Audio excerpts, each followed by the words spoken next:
अस्सलाम वालेकुम, welcome to my channel voice Amna Shah. I hope कि आप खुश होंगे।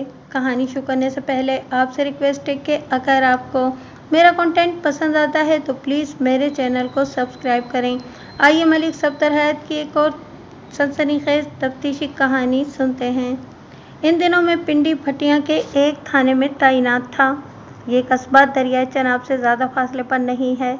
इस वजह से भी इस इलाके में बनिस्बत दूसरे इलाकों के ज़्यादा सर्दी पड़ती है। मैं अपने रोज़मर्रा के कामों में मसरूफ़ था कि एक कांस्टेबल ने मेरे कमरे में आकर बताया, सर जी, उधर एक बंदा कत्ल हो गया है। मैंने तेज़ नज़र से घूरकर कांस्टेबल को देखा और पूछा, उधर किधर? उधर लारी अड्डे पर जी। कत्ल कौन हुआ है और कातिल कौन है? कांस्टेबल माजरत आमेज लहजे में बोला, ये तो मुझे पता नहीं जनाब। बाहर बरामदे में एक बंदा बैठा है, वो कत्ल की इतला देने थाने आया है। मैं इसे वहाँ बिठा के आपके पास आया हूँ। मैंने कहा, इस बंदे को अंदर भेजो। थोड़ी देर बाद कांस्टेबल एक खान साहब को लेकर मेरे कमरे में आ गया और इसे आगे बढ़ाते हुए बताया, सर जी, ये खान कत्ल की इतला लेकर आया है जनाब। मैं खान साहब की तरफ मुतवज्जा हो गया। खान साहब, तुम्हारा नाम क्या है? हमारा नाम अनार दाद खान है साहब। वो इज़्तिरारी लहजे में गोया हुआ, हमारे बारे में तुम बाद में तशवीश करते रहना थानेदार साहब। पहले फ़ौरन से पेशतर लारी अड्डे पर चलो। एक बंदा अल्लाह ताला को प्यारा हो गया है और कातिल मातिल को भी लोगों ने पकड़ लिया है। बस तुम जल्दी से इसे पकड़ कर हथकड़ी लगाओ और फांसी पर लटकाने का बंदोबस्त करो। मैंने अनारदाद खान के इस्तरार को नज़रअंदाज करते हुए इससे वही सवाल किया जो थोड़ी देर पेशतर कांस्टेबल से किया था, खान साहब, किसने किसको कत्ल किया है, ज़रा तफसील से बताओ। ओ यारा, तुम खामखा टाइम ज़ाया करता है। वो अपनी पेशानी पर हाथ मारते हुए बोला, हम कातिल मकतूल को नहीं जानता, इनसे हमारी कोई रिश्तेदारी भी नहीं है। एक लम्हे के तवक्कुफ से उसने बताया, तफसील का वक़्त नहीं है, बस इतना समझ लो थानेदार साहब, इधर लारी अड्डे पर हमारा नस्वार और तंबाकू वगैरह का छोटा सा दुकान है। कत्ल हमारे दुकान के नज़दीक ही हुआ है। वफात फरमाने वाला बस का एक मुसाफिर था। इसे किसी घोड़े वाले चौधरी मोतरी ने ढस ढस तो फायर करके लंबा लिटा दिया। बाद में पता चला कि वो मुसाफिर अल्लाह को प्यारा हो गया।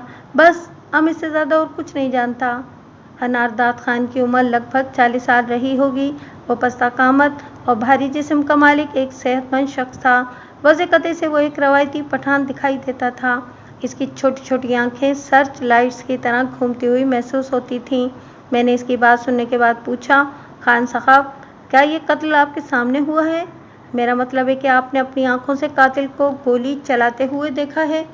वो नफ़ी में सर हिलाते हुए बोला, नहीं जनाब, जिस वक्त शिमले वाले चौधरी ने गोली चलाया हम दुकान के अंदरूनी हिस्से में मसरूफ़ था। आज सुबह ही हमारा कुछ माल आया था।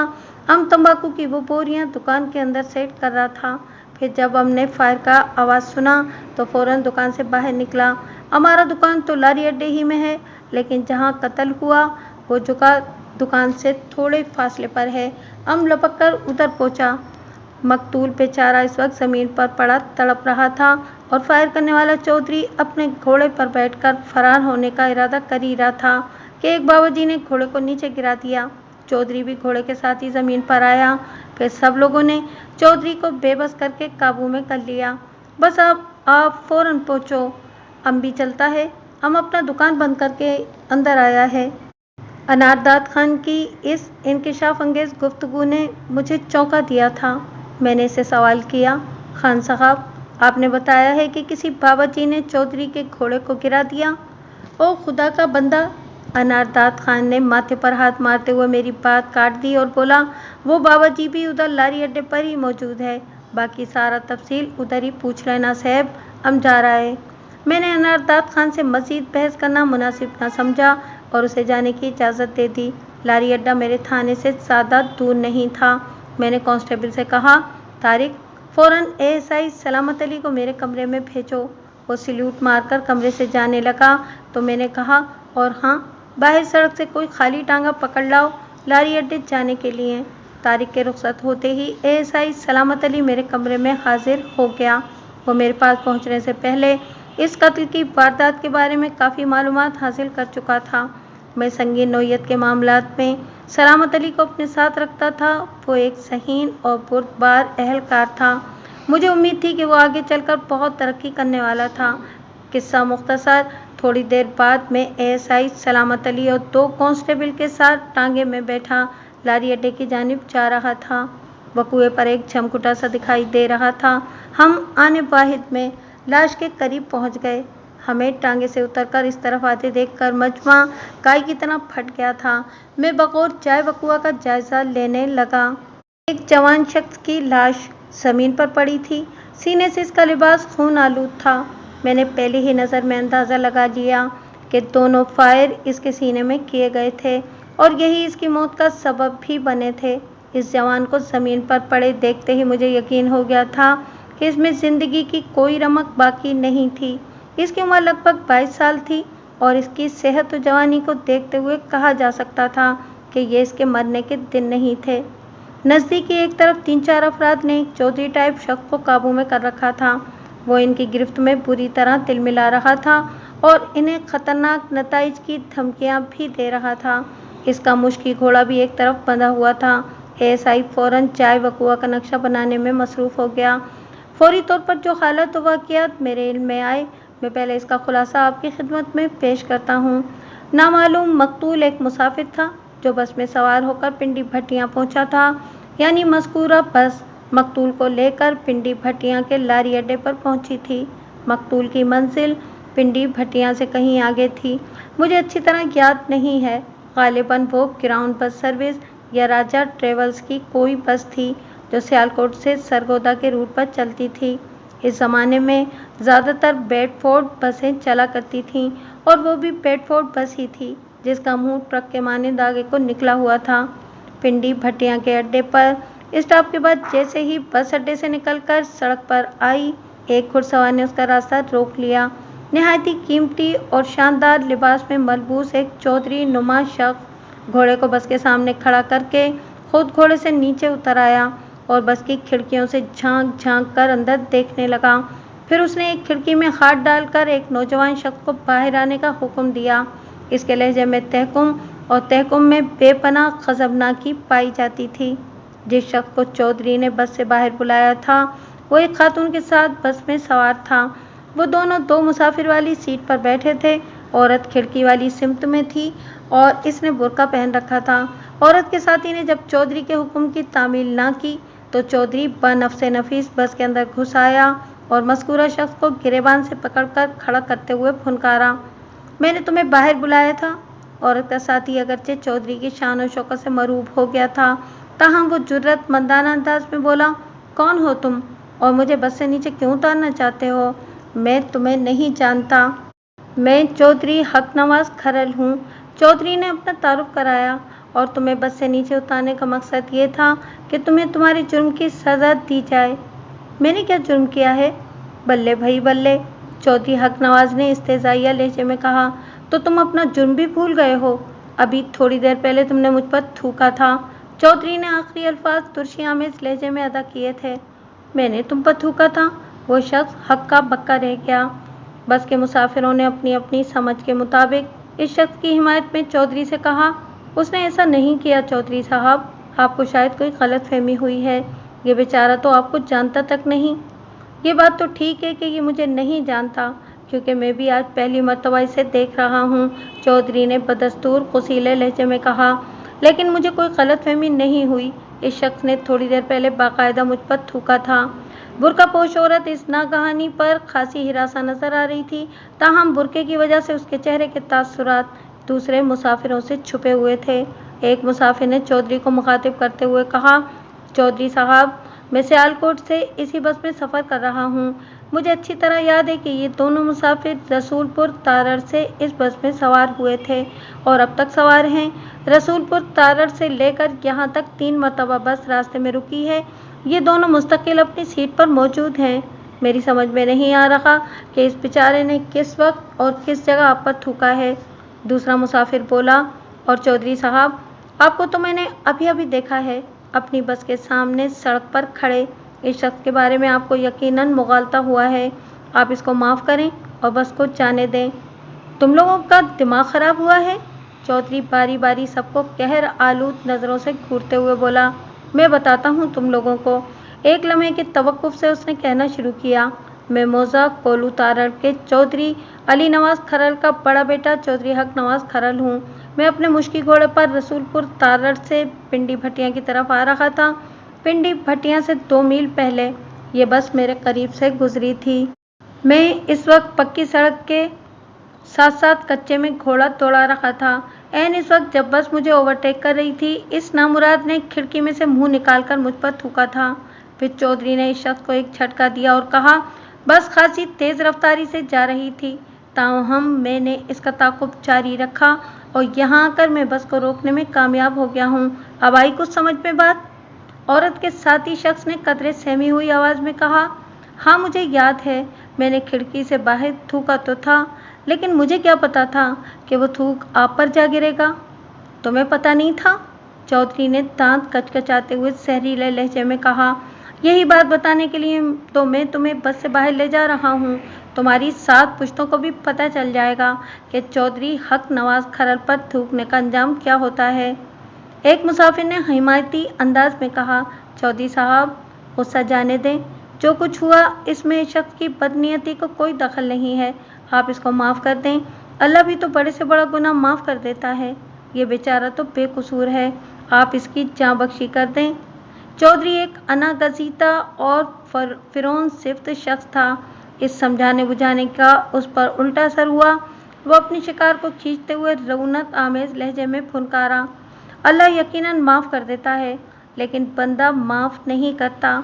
मैं अभी इस बदबख्त को ऐसा सबक सिखाऊंगा कि इसकी आने वाली नस्लें याद करके कांप उठेंगी कि इस घटिया शख्स ने चौधरी हक नवाज से मत्था लगाया है। बस ही में एक समझदार और बुर्दबार शख्स भी सवार था। गालिबन वो एक पढ़ा लिखा और सर्दो गर्म चुशीदा इंसान था।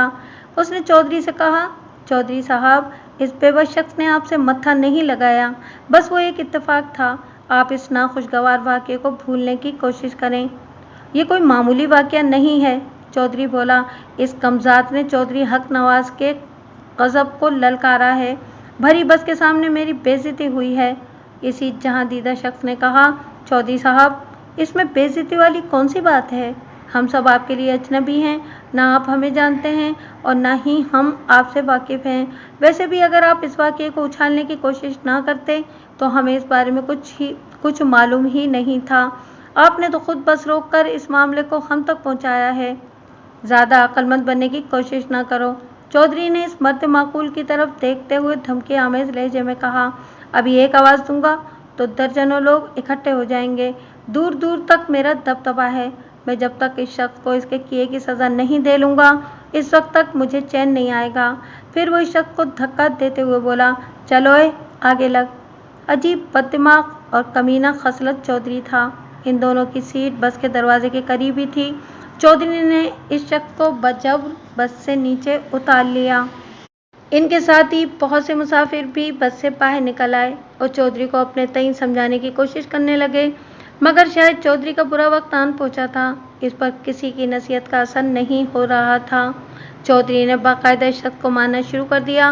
लोग ज़बानी कलामी चौधरी को ज़्यादती से बाज रहने की तलकीन कर रहे थे, ताहम किसी ने इनके बीच में आने की कोशिश नहीं की। 1-2 थप्पड़ खाने के बाद वो शख्स संभल गया। सेहत और ताकत में वो किसी भी तरह चौधरी से कम नहीं था। वो तो चौधरी का रोब दबदबा था जो वो अभी तक पिट रहा था, वरना जवाबन वो भी चौधरी का हशर नशर कर सकता था। और फिर उसने ऐसा ही किया। देखते ही देखते बाजी पलट गई। पहले वो पिट रहा था, अब पीट रहा था। थोड़ी ही देर बाद चौधरी को दिन में तारे नजर आने लगे। बस के मुसाफिर अब बड़ी दिलचस्पी से ये दंगल देख रहे थे।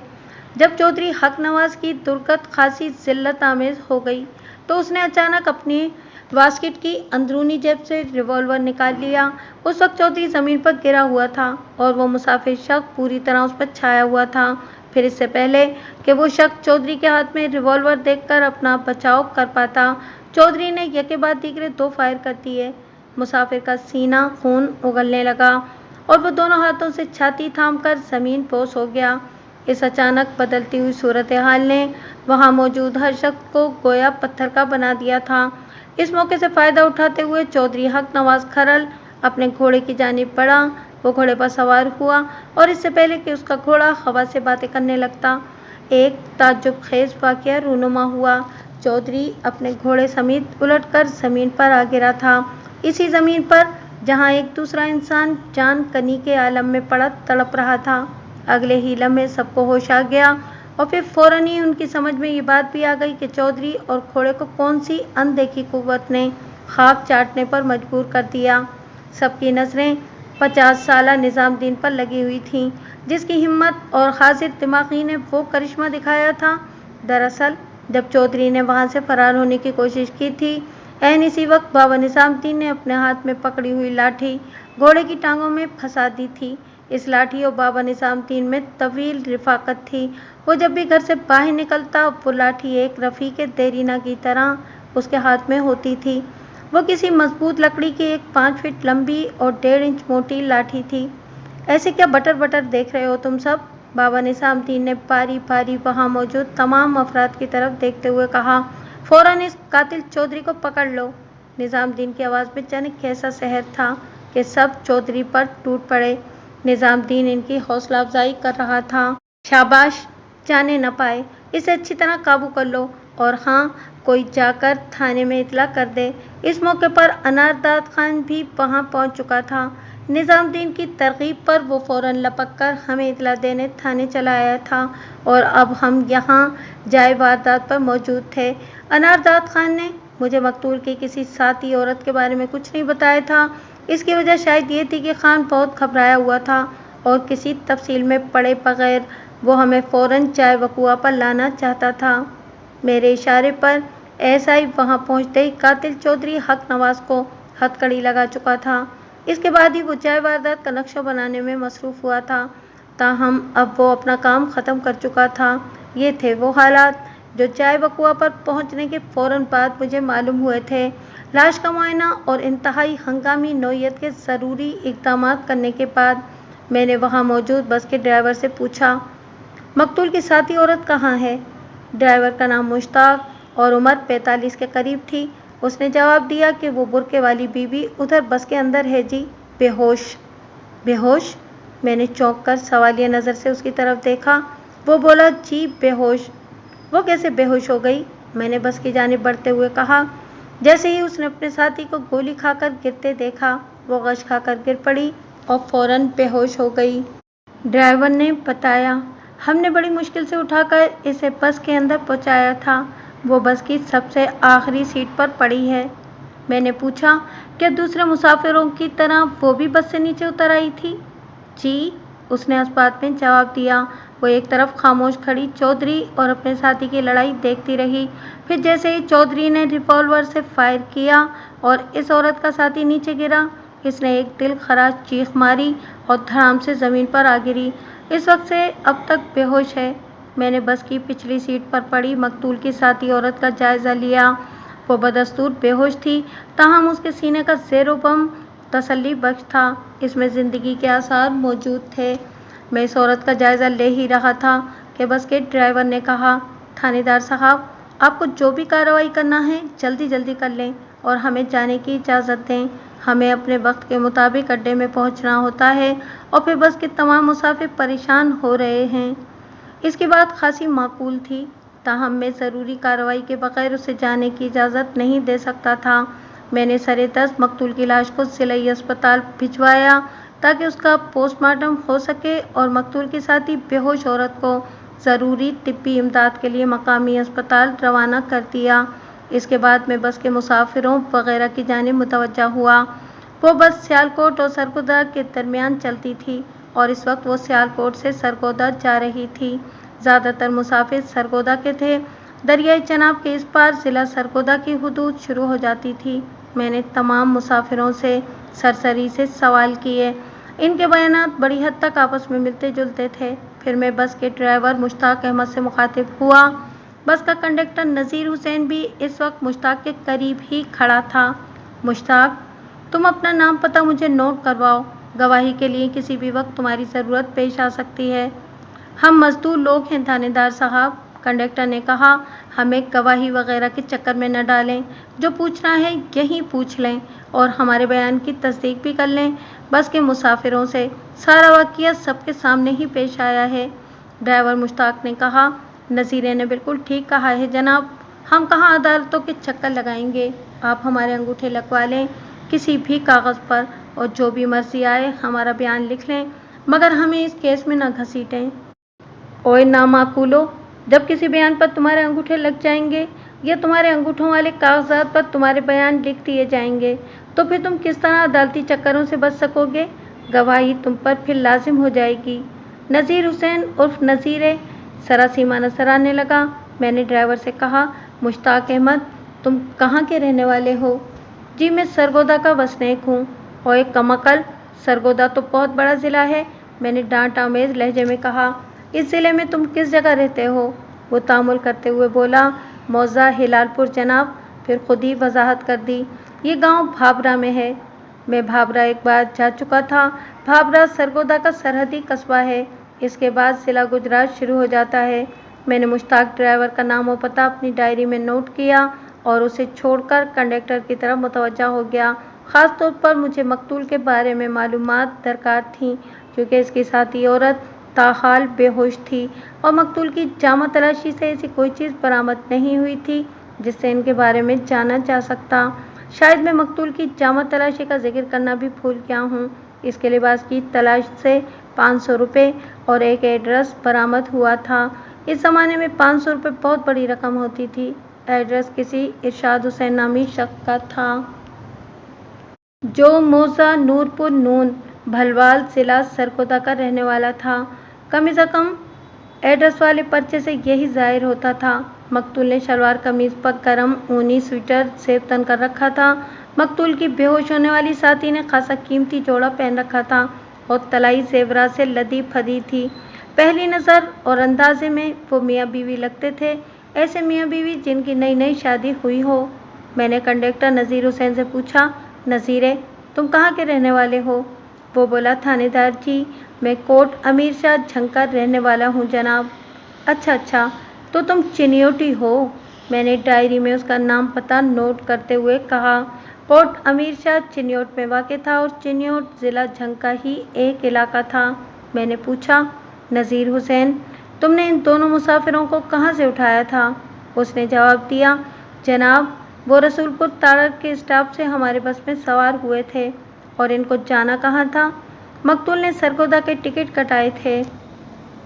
कंडक्टर की बात से मकतूल की जामा तलाशी से मिलने वाले इस पर्चे की तस्दीक हो गई जिस पर किसी इरशाद हुसैन का सरगोदा का एड्रेस लिखा हुआ था। इसका मतलब था वो दोनों सरगोदा में इरशाद हुसैन के पास जा रहे थे, यानी मौज़ा नूरपुर नून भलवाल।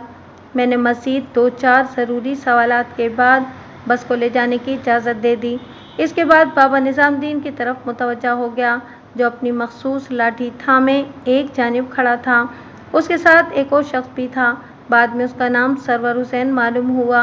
मैं इन दोनों को अपने साथ थाने ले आया।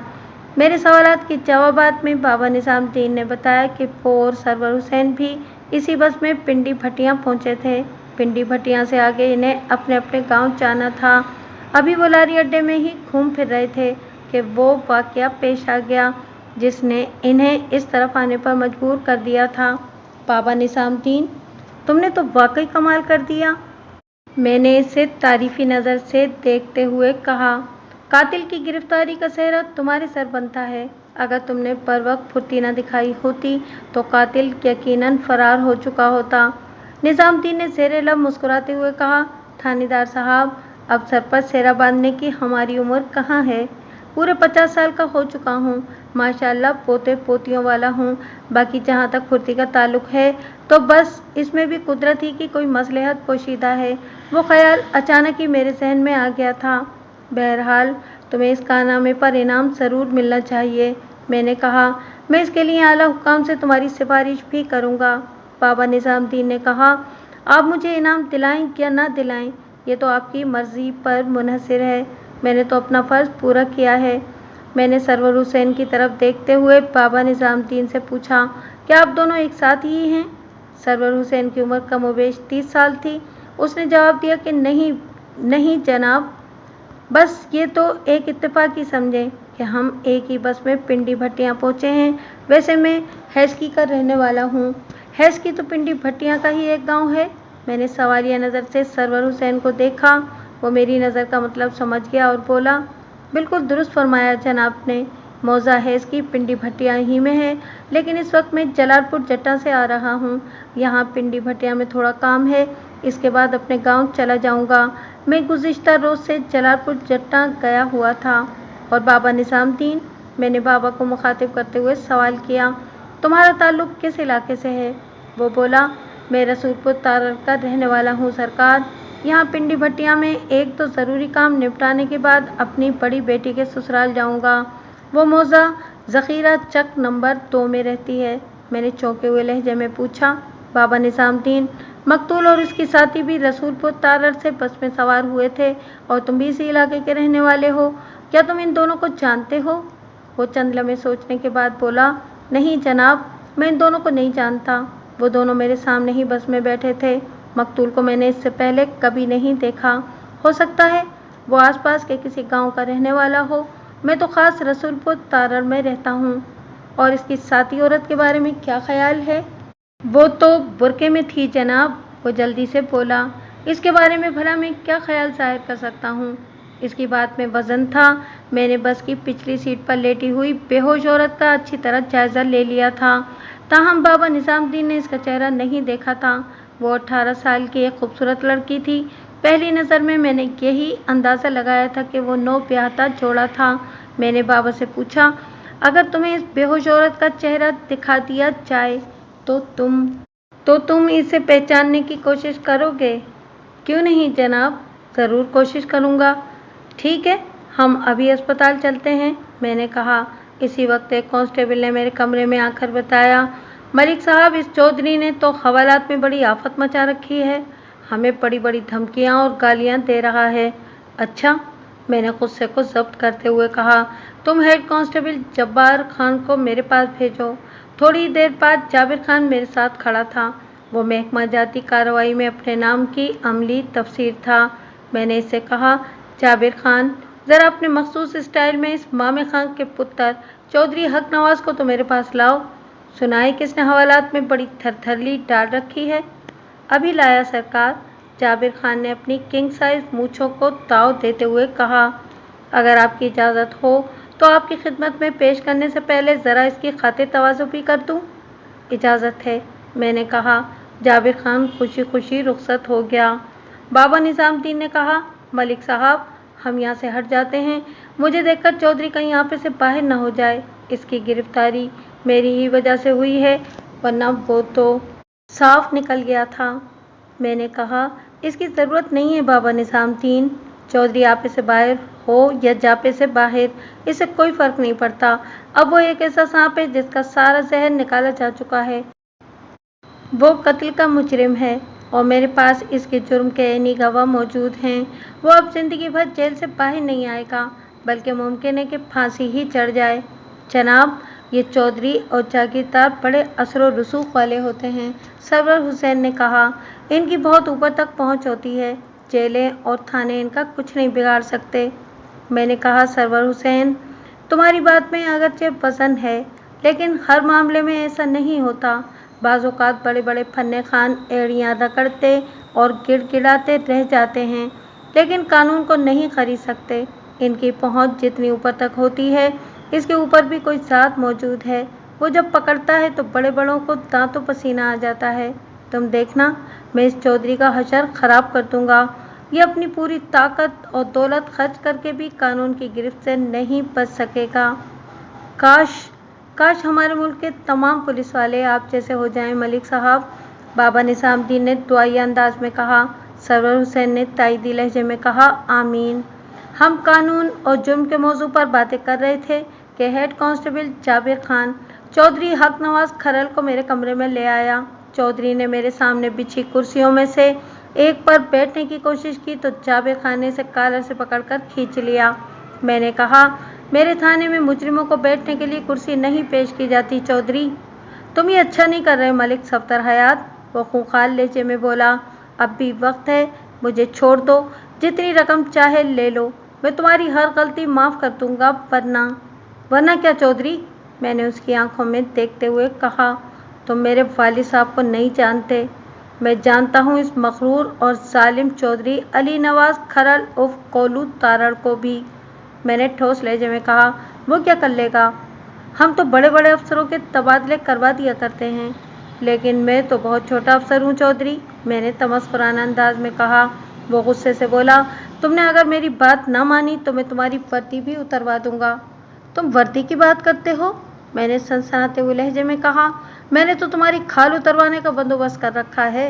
तुमने दर्जन भर अफराद के सामने एक मासूम और बेखता शख्स के खून में हाथ रंगे हैं चौधरी। आला कत्ल लिबर्टी टेस्ट के लिए जा चुका है। तुम मुंह धो रखो, तुम्हारे बचने की कोई उम्मीद नहीं है।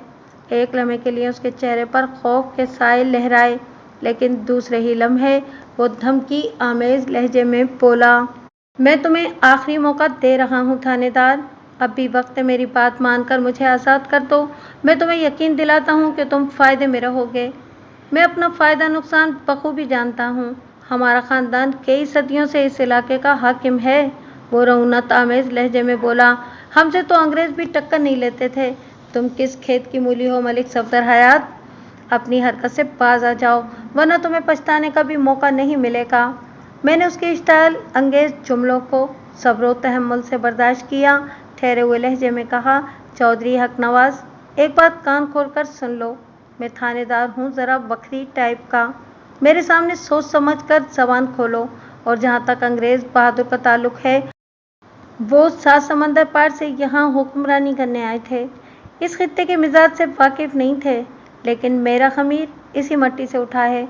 याद रखो, मैं तुम्हें ऐसी जगह फिट करूँगा कि सोचते रह जाओगे, और तुम्हें भी मैं ऐसा सीधा कराऊँगा कि। उसने जुमला अधूरा छोड़ दिया। मैंने पूछा, वैसे चौधरी, मुझे पता चला है कि तुम आज रसूलपुर तारड़ से आ रहे थे। तुम्हारा इलाका तो कोलू तारड़ है, तुम वहाँ क्या कर रहे थे? हम इस पूरे इलाके के मालिक हैं, जहाँ दिल चाहे जाएं, तुम्हें क्या तकलीफ़ है? फिर वो कीना तोस नज़र से मुझे घूरने लगा। मैंने मोतदिल लहजे में कहा, चौधरी, हवालात में ज़्यादा उछल कूद मचाने की ज़रूरत नहीं है। मैंने सुना है कि तुम थाने के अमले को ख़तरनाक नताइज की धमकियाँ दे रहे हो। अगर तुमने आइंदा ऐसी कोई बात की तो मजबूरन मैं तुम्हें ड्राइंग रूम में भेज दूँगा। हमारे थाने के ड्राइंग रूम से तो तुम वाकिफ़ हो ना? वो खा जाने वाली नज़र से मुझे देखने लगा। मैंने जाबिर खान से कहा, यह हवालाती अब तुम्हारे हवाले है, तुम इस पर गहरी नज़र रखोगे। अगर सख्ती की ज़रूरत पड़े तो बेतरक करना, सुबह से अदालत में पेश करके इसका रिमांड हासिल कर लूँगा। आप फिक्र ही न करें मलिक साहब, जाबिर खान ने कहा, मैं चौधरी साहब का ख़ास ख्याल रखूँगा। वैसे आप हवलदार साहब को भी बता दें कि ये बंदा मेरी निगरानी में है। हाँ, मैं हवलदार निज़ाकत अली को बता दूँगा।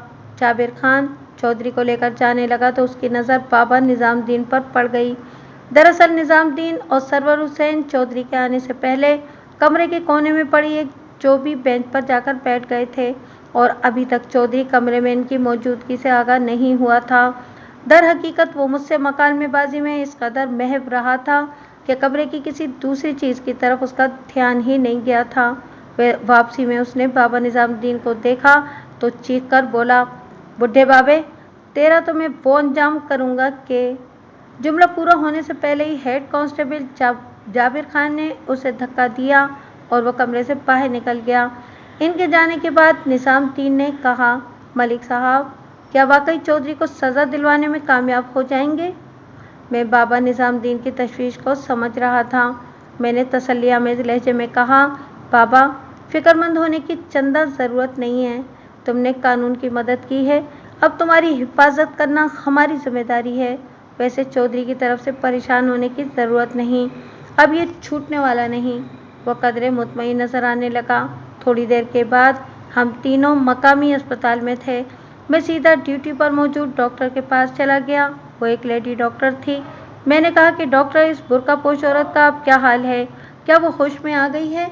डॉक्टर ने बताया, वो होश में तो आई थी, लेकिन हमें मजबूरन इसे दोबारा बेहोश करना पड़ा। वो क्यों? डॉक्टर बोली, इसलिए कि होश में आते ही इस पर जुनूनी कैफियत तारी हो गई थी। इसने इलियास का नाम पुकार कर एक चीख मारी और इसके हाथ पाँव में तशन्नुद पैदा हो गया। बहालत मजबूरी हमने इसे नींद का इंजेक्शन लगा दिया है। ओह, मैंने मुतासिफाना अंदाज में कहा, इलियास गालिबन इसके मकतूल साथी का नाम है। लड़की किसी गहरे ज़हनी सदमे से दो चार है। डॉक्टर ने ख्याल आराई की। क्या मरने वाला उसका शौहर था? उसने पूछा। अभी कोई हतमी बात नहीं कही जा सकती, मैंने पुरसोच अंदाज में कहा। फिलहाल तो हमें यही मालूम हो सका है कि इसके मकतूल साथी का नाम इलियास है और वो दोनों रसूलपुर तारड़ से सरगोदा जा रहे थे। डॉक्टर अफसोसनाक अंदाज में सर हिलाने लगी। इसे कत्ल की इस वारदात के बारे में तफसील से मालूम हो चुका था और वो पूरी हमदर्दी से बुर्कापोश औरत के इलाज मुआवजे में लगी हुई थी। मैंने डॉक्टर से कहा, मैं इसका बयान लेना चाहता हूँ ताकि इसके बारे में मालूम हो सके। डॉक्टर नफ़ी में सर हिलाते हुए बोली, फ़िलहाल तो इसका बयान मुमकिन नहीं है। वो नींद आवर इंजेक्शन के ज़ेरे असर है। आप बयान लेने के लिए कल सुबह जाएं। मुझे उम्मीद है कि इस वक्त तक उसकी हालत कतरे संभल जाएगी। मैंने पूछा। होश में आने के बाद उसने अपने बारे में कुछ बताया था? कुछ नहीं, डॉक्टर ने नफ़ी में गर्दन हिलाई। सिवाय एक चीख के उसके मुंह से कोई लफ्ज़ नहीं निकला और इसी चीख में उसने किसी इलियास नामी शख्स को पुकारा था। मैंने कहा, मैं इसे देखना चाहता हूँ। हाँ हाँ ज़रूर, डॉक्टर ताउन आमेज़ लहजे में बोली। आप मेरे साथ आएँ। हम तीनों इस लेडी डॉक्टर की मईयत में इस वार्ड में पहुँचे जहाँ हमारी मतलूबा औरत एक बिस्तर पर बेहोश पड़ी थी। इस वक्त वो बुरके में नहीं थी। मैंने सवालिया नज़रों से बाबा निज़ामुद्दीन को देखा। वो मेरी नज़र का मतलब समझ गया। थोड़ी देर तक इस औरत का जायज़ा लेने के बाद उसने नफ़ी में सर हिला दिया। नहीं मलिक साहब, मैंने पहले कभी इस औरत को नहीं देखा। इसका एक ही मतलब है, उसने पुरख्याल अंदाज में कहा। इन दोनों का ताल्लुक किसी आसपास के गांव से है। यही बात है, वरना मैं तो रसूलपुर तारड़ के एक एक बंदे को जानता हूँ। बाबा निज़ामुद्दीन पूरे वसूख से बोला। लेडी डॉक्टर भी हमारे साथ ही खड़ी थी। मैंने निज़ामुद्दीन और सरवर हुसैन से कहा, तुम दोनों बाहर जाकर बैठो, मैं अभी आता हूँ। इन दोनों ने मेरे हुक्म की तामील की। जब वो वार्ड से निकल गए तो मैं लेडी डॉक्टर से मुखातिब होते हुए बोला, मरीज़ा ने अच्छा खासा तलाई ज़ेवर पहन रखा है। इसकी हिफाजत आपकी ज़िम्मेदारी है। हम इस किस्म की ज़िम्मेदारियाँ कबूल नहीं करते थानेदार साहब, वो संजीदा लहजे में बोली। आप चाहें तो ये ज़ेवर अपने पास महफूज रख सकते हैं, बल्कि इसे यहाँ लाने से पहले आपको चाहिए था कि इसका तमाम कीमती सामान अपने पास रख लेते। मैंने कहा, हाँ मैं जल्दी में, ये गलती तो मुझसे हो गई है। इस वक्त हमें इसकी तरफ से बहुत फिक्रमंदी थी। बहरहाल आप अब इसका ज़ेवर उतार कर मेरे हवाले कर दें। मैं आपके सामने तमाम ज़ेवरात की एक फ़हरिस्त बना लेता हूँ और तस्दीक के लिए आपके दस्तखत भी हो जाएंगे ताकि सनद रहे और बवक्त ज़रूरत काम आए। जल्द या बदेर इसके वाली वारिसों का सुराग भी मिल ही जाएगा। डॉक्टर ने कहा, मैं ये काम नर्स की मदद से अभी करवा सकती हूँ, लेकिन इसमें एक खदशा है। कैसा खदशा डॉक्टर? मैंने चौंक कर इसकी जानिब देखा। अगर ज़ेवरात उतारने के दौरान में ये इंजेक्शन के असर से निकल आई और इसे दोबारा तशन्नुजी दौरा पड़ गया तो संभालना मुश्किल हो जाएगा। इसलिए मेरे ख्याल में फ़िलहाल इसे डिस्टर्ब ना किया जाए। मैंने उलझे हुए लहजे में कहा, डॉक्टर फिर आपको ज़ेवरात की हिफाजत की जिम्मेदारी लेना होगी। इन्हें ऐसे तो नहीं छोड़ा जा सकता। ये तो मौके की कार्रवाई थी थानेदार साहब, डॉक्टर ने मुझे मेरे फ़राइज़ से आगाह करते हुए कहा। चाय बकुआ पर यह काम हो जाना चाहिए था। वजह फरमाया आपने, मैंने मुतहम्मिल लहजे में कहा। जाए वारदात पर ज़रूरी कार्रवाई के दौरान में ऐसी तमाम अशिया पुलिस अपनी तहवील में ले लेती है और बाकायदा इनकी फ़हरिस्त तैयार कर ली जाती है। गवाहों की मौजूदगी में अगर बावजूद ऐसा नहीं हो सका तो इसका मतलब ये भी नहीं है कि अब इसकी तरफ से बिल्कुल ही आंखें बंद कर ली जाएं। डॉक्टर खासी माकूल थी और मेरी मजबूरी को समझ रही थी। इसे मरीज़ा से भी गहरी हमदर्दी थी, इसलिए ताउन आमेज़ लहजे में बोली, अगरचे ये हमारे फ़राइज़ में शामिल नहीं है, लेकिन आप फ़िक्र न करें। मैं एक नर्स को खुसूसी हिदायत कर दूंगी कि दौरान बेहोशी वो मरीज़ा के तलाई ज़ेवरात का ख्याल रखे। मैं मुतमईन हो गया। थोड़ी देर बाद मैं अपने थाने में मौजूद था। बाबा निज़ामुद्दीन और सरवर हुसैन के पक्के बयानात हो चुके थे। मैंने इन्हें इस ताकीद के साथ इजाज़त जाने की दे दी कि वो अपना इलाका छोड़कर कहीं नहीं जाएंगे और बावक्त ज़रूरत मेरे बुलाने पर फ़ौरन थाने पहुंच जाएंगे। वो मेरी हिदायत पर अमल करने का वादा करके रुखसत हो गए। अगले रोज़ मैंने चौधरी हक नवाज़ को अदालत में पेश करके उसका 1 हफ्ते का रिमांड हासिल कर लिया। इसी रोज़ मैं हाफिज़ाबाद जाकर अपने senior officer DSP Shabbir Shah साहब से भी मिला और उन्हें अपनी अब तक की कारकर्दगी के बारे में तफसीलन बताया। उन्होंने मेरी कोशिशों को सराहा, लेकिन मैंने महसूस किया कि जैसे वो किसी गहरी उलझन का शिकार हों। मैं शब्बीर शाह साहब का बहुत एहतराम करता था, क्योंकि वो एक ईमानदार और फर्जशनास पुलिस ऑफिसर थे। मैंने पूछा, सर क्या बात है, आप कुछ परेशान दिखाई दे रहे हैं? वो तामुल करते हुए बोले, परेशानी की कोई बात नहीं है, मैं ज़रा अली नवाज खरल के बारे में सोच रहा था। क्या सर, आप क्या सोच रहे थे? मैंने इज़्तिरारी लहजे में पूछा। वो पुरसोच अंदाज में सर हिलाते हुए बोले, मलिक साहब, चौधरी अली नवाज खरल बहुत असर वाला आदमी है और आपने इसके बेटे का रिमांड हासिल कर लिया है, कहीं कोई गड़बड़ी ना हो जाए। सर, क्या आप किसी गड़बड़ से खौफजदा हैं? मेरे इस सवाल पर शाह साहब ने खफकी आमेज नज़र से मुझे देखा और कहा, ये बात नहीं है मलिक सफदर हयात, आप जानते हो कि मैं किस किस्म का बंदा हूँ। जानता हूँ सर, इसीलिए तो आपके अंदाज ने मुझे ये सवाल करने पर मजबूर किया है। मैंने कहा, आपने मेरी कारकर्दगी को भी नीम दिली से सराहा है। वो बोले, ये बात नहीं है जवान, दरअसल हमारे सीनियर अफसरान में चौधरी अली नवाज के कुछ दोस्त भी शामिल हैं, वो हमारे लिए मुश्किलात पैदा कर सकते हैं। मैंने नीम तंजिया लहजे में कहा, इसका मतलब ये है कि मैं चौधरी हक नवाज के सामने घुटने टेक दूं? हरगिज़ मेरा ये मतलब नहीं है। वो कतईयत से बोले, मैं तो तुम्हें सूरत हालात से आगाह कर रहा हूँ ताकि तुम जहाँ भी डालो पक्का हाथ डालो। इस केस के हर ज़ाविये पर तुम्हारी गिरफ्त मजबूत होना चाहिए। आप बेफिक्र हो जाएं सर, मैंने पुरएतमाद लहजे में कहा। मैंने चौधरी के खिलाफ बड़ा ठोस केस बनाया है, फिर मेरे पास इस कत्ल की वारदात के यानी गवाह मौजूद हैं। ज़रूरत पड़ने पर बस के कंडक्टर और ड्राइवर को भी तलब किया जा सकता है। चौधरी बचकर नहीं जा सकेगा। ऐसा ही होना चाहिए, शाह साहब ने ताकीदी लहजे में कहा और फिर बोले, अभी तक हमारे पास सिफारिशी फ़ोन आना शुरू नहीं हुए। शायद चौधरी अली नवाज को अपने बेटे की गिरफ्तारी की इत्तला अभी पहुंची नहीं। यकीनन ऐसा ही हुआ होगा, वरना कुछ बाअसर अफराद मुझे भी धमकाने के लिए थाने ज़रूर आते। मैंने कहा, फिर खुद ही वजाहत कर दी, इसकी वजह यह हो सकती है कि चौधरी हक नवाज की गैर मौजूदगी को अभी तक महसूस नहीं किया गया।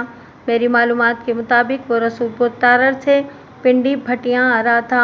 पता नहीं वो कब से रसूलपुर तारर में था और पिंडी भटियाँ में किसके पास आया था, लेकिन ज़्यादा देर तक इसकी गिरफ्तारी इसके ताल्लुकदारों से छुपी नहीं रह सकेगी। लेकिन मुझे इसकी फ़िक्र नहीं है, मैंने जो करना था वो कर डाला। चौधरी हक नवाज अदालती रिमांड पर मेरी कस्टडी में है। अब तो इसके हमदर्दों को जो भी कार्रवाई करना होगी, उसके लिए उन्हें अदालत का दरवाज़ा खटखटाना पड़ेगा। चौधरी थाने से तो छूट नहीं सकेगा। हाँ, ये बात तो है, शाह साहब ने कहा, अगर तुम्हारा केस मजबूत और जानदार हुआ तो इसे सेशन कोर्ट से ज़रूर सज़ा हो जाएगी। लेकिन उन्होंने जुमला अधूरा छोड़ दिया। मैंने जल्दी से कहा, लेकिन क्या सर? मलिक सफदर हयात, वो बराह रास्त मेरी आंखों में देखते हुए बोले, तुम जैसे हौसलामंद और फर्जशनास नौजवान पुलिस एहलकारों को देखकर मुझे बहुत खुशी होती है। मेरी दुआ है कि अल्लाह तुम्हें इस केस में पूरी तरह कामयाब करे और तुम्हें चौधरी अली नवाज खरल की नज़र बद से बचाए।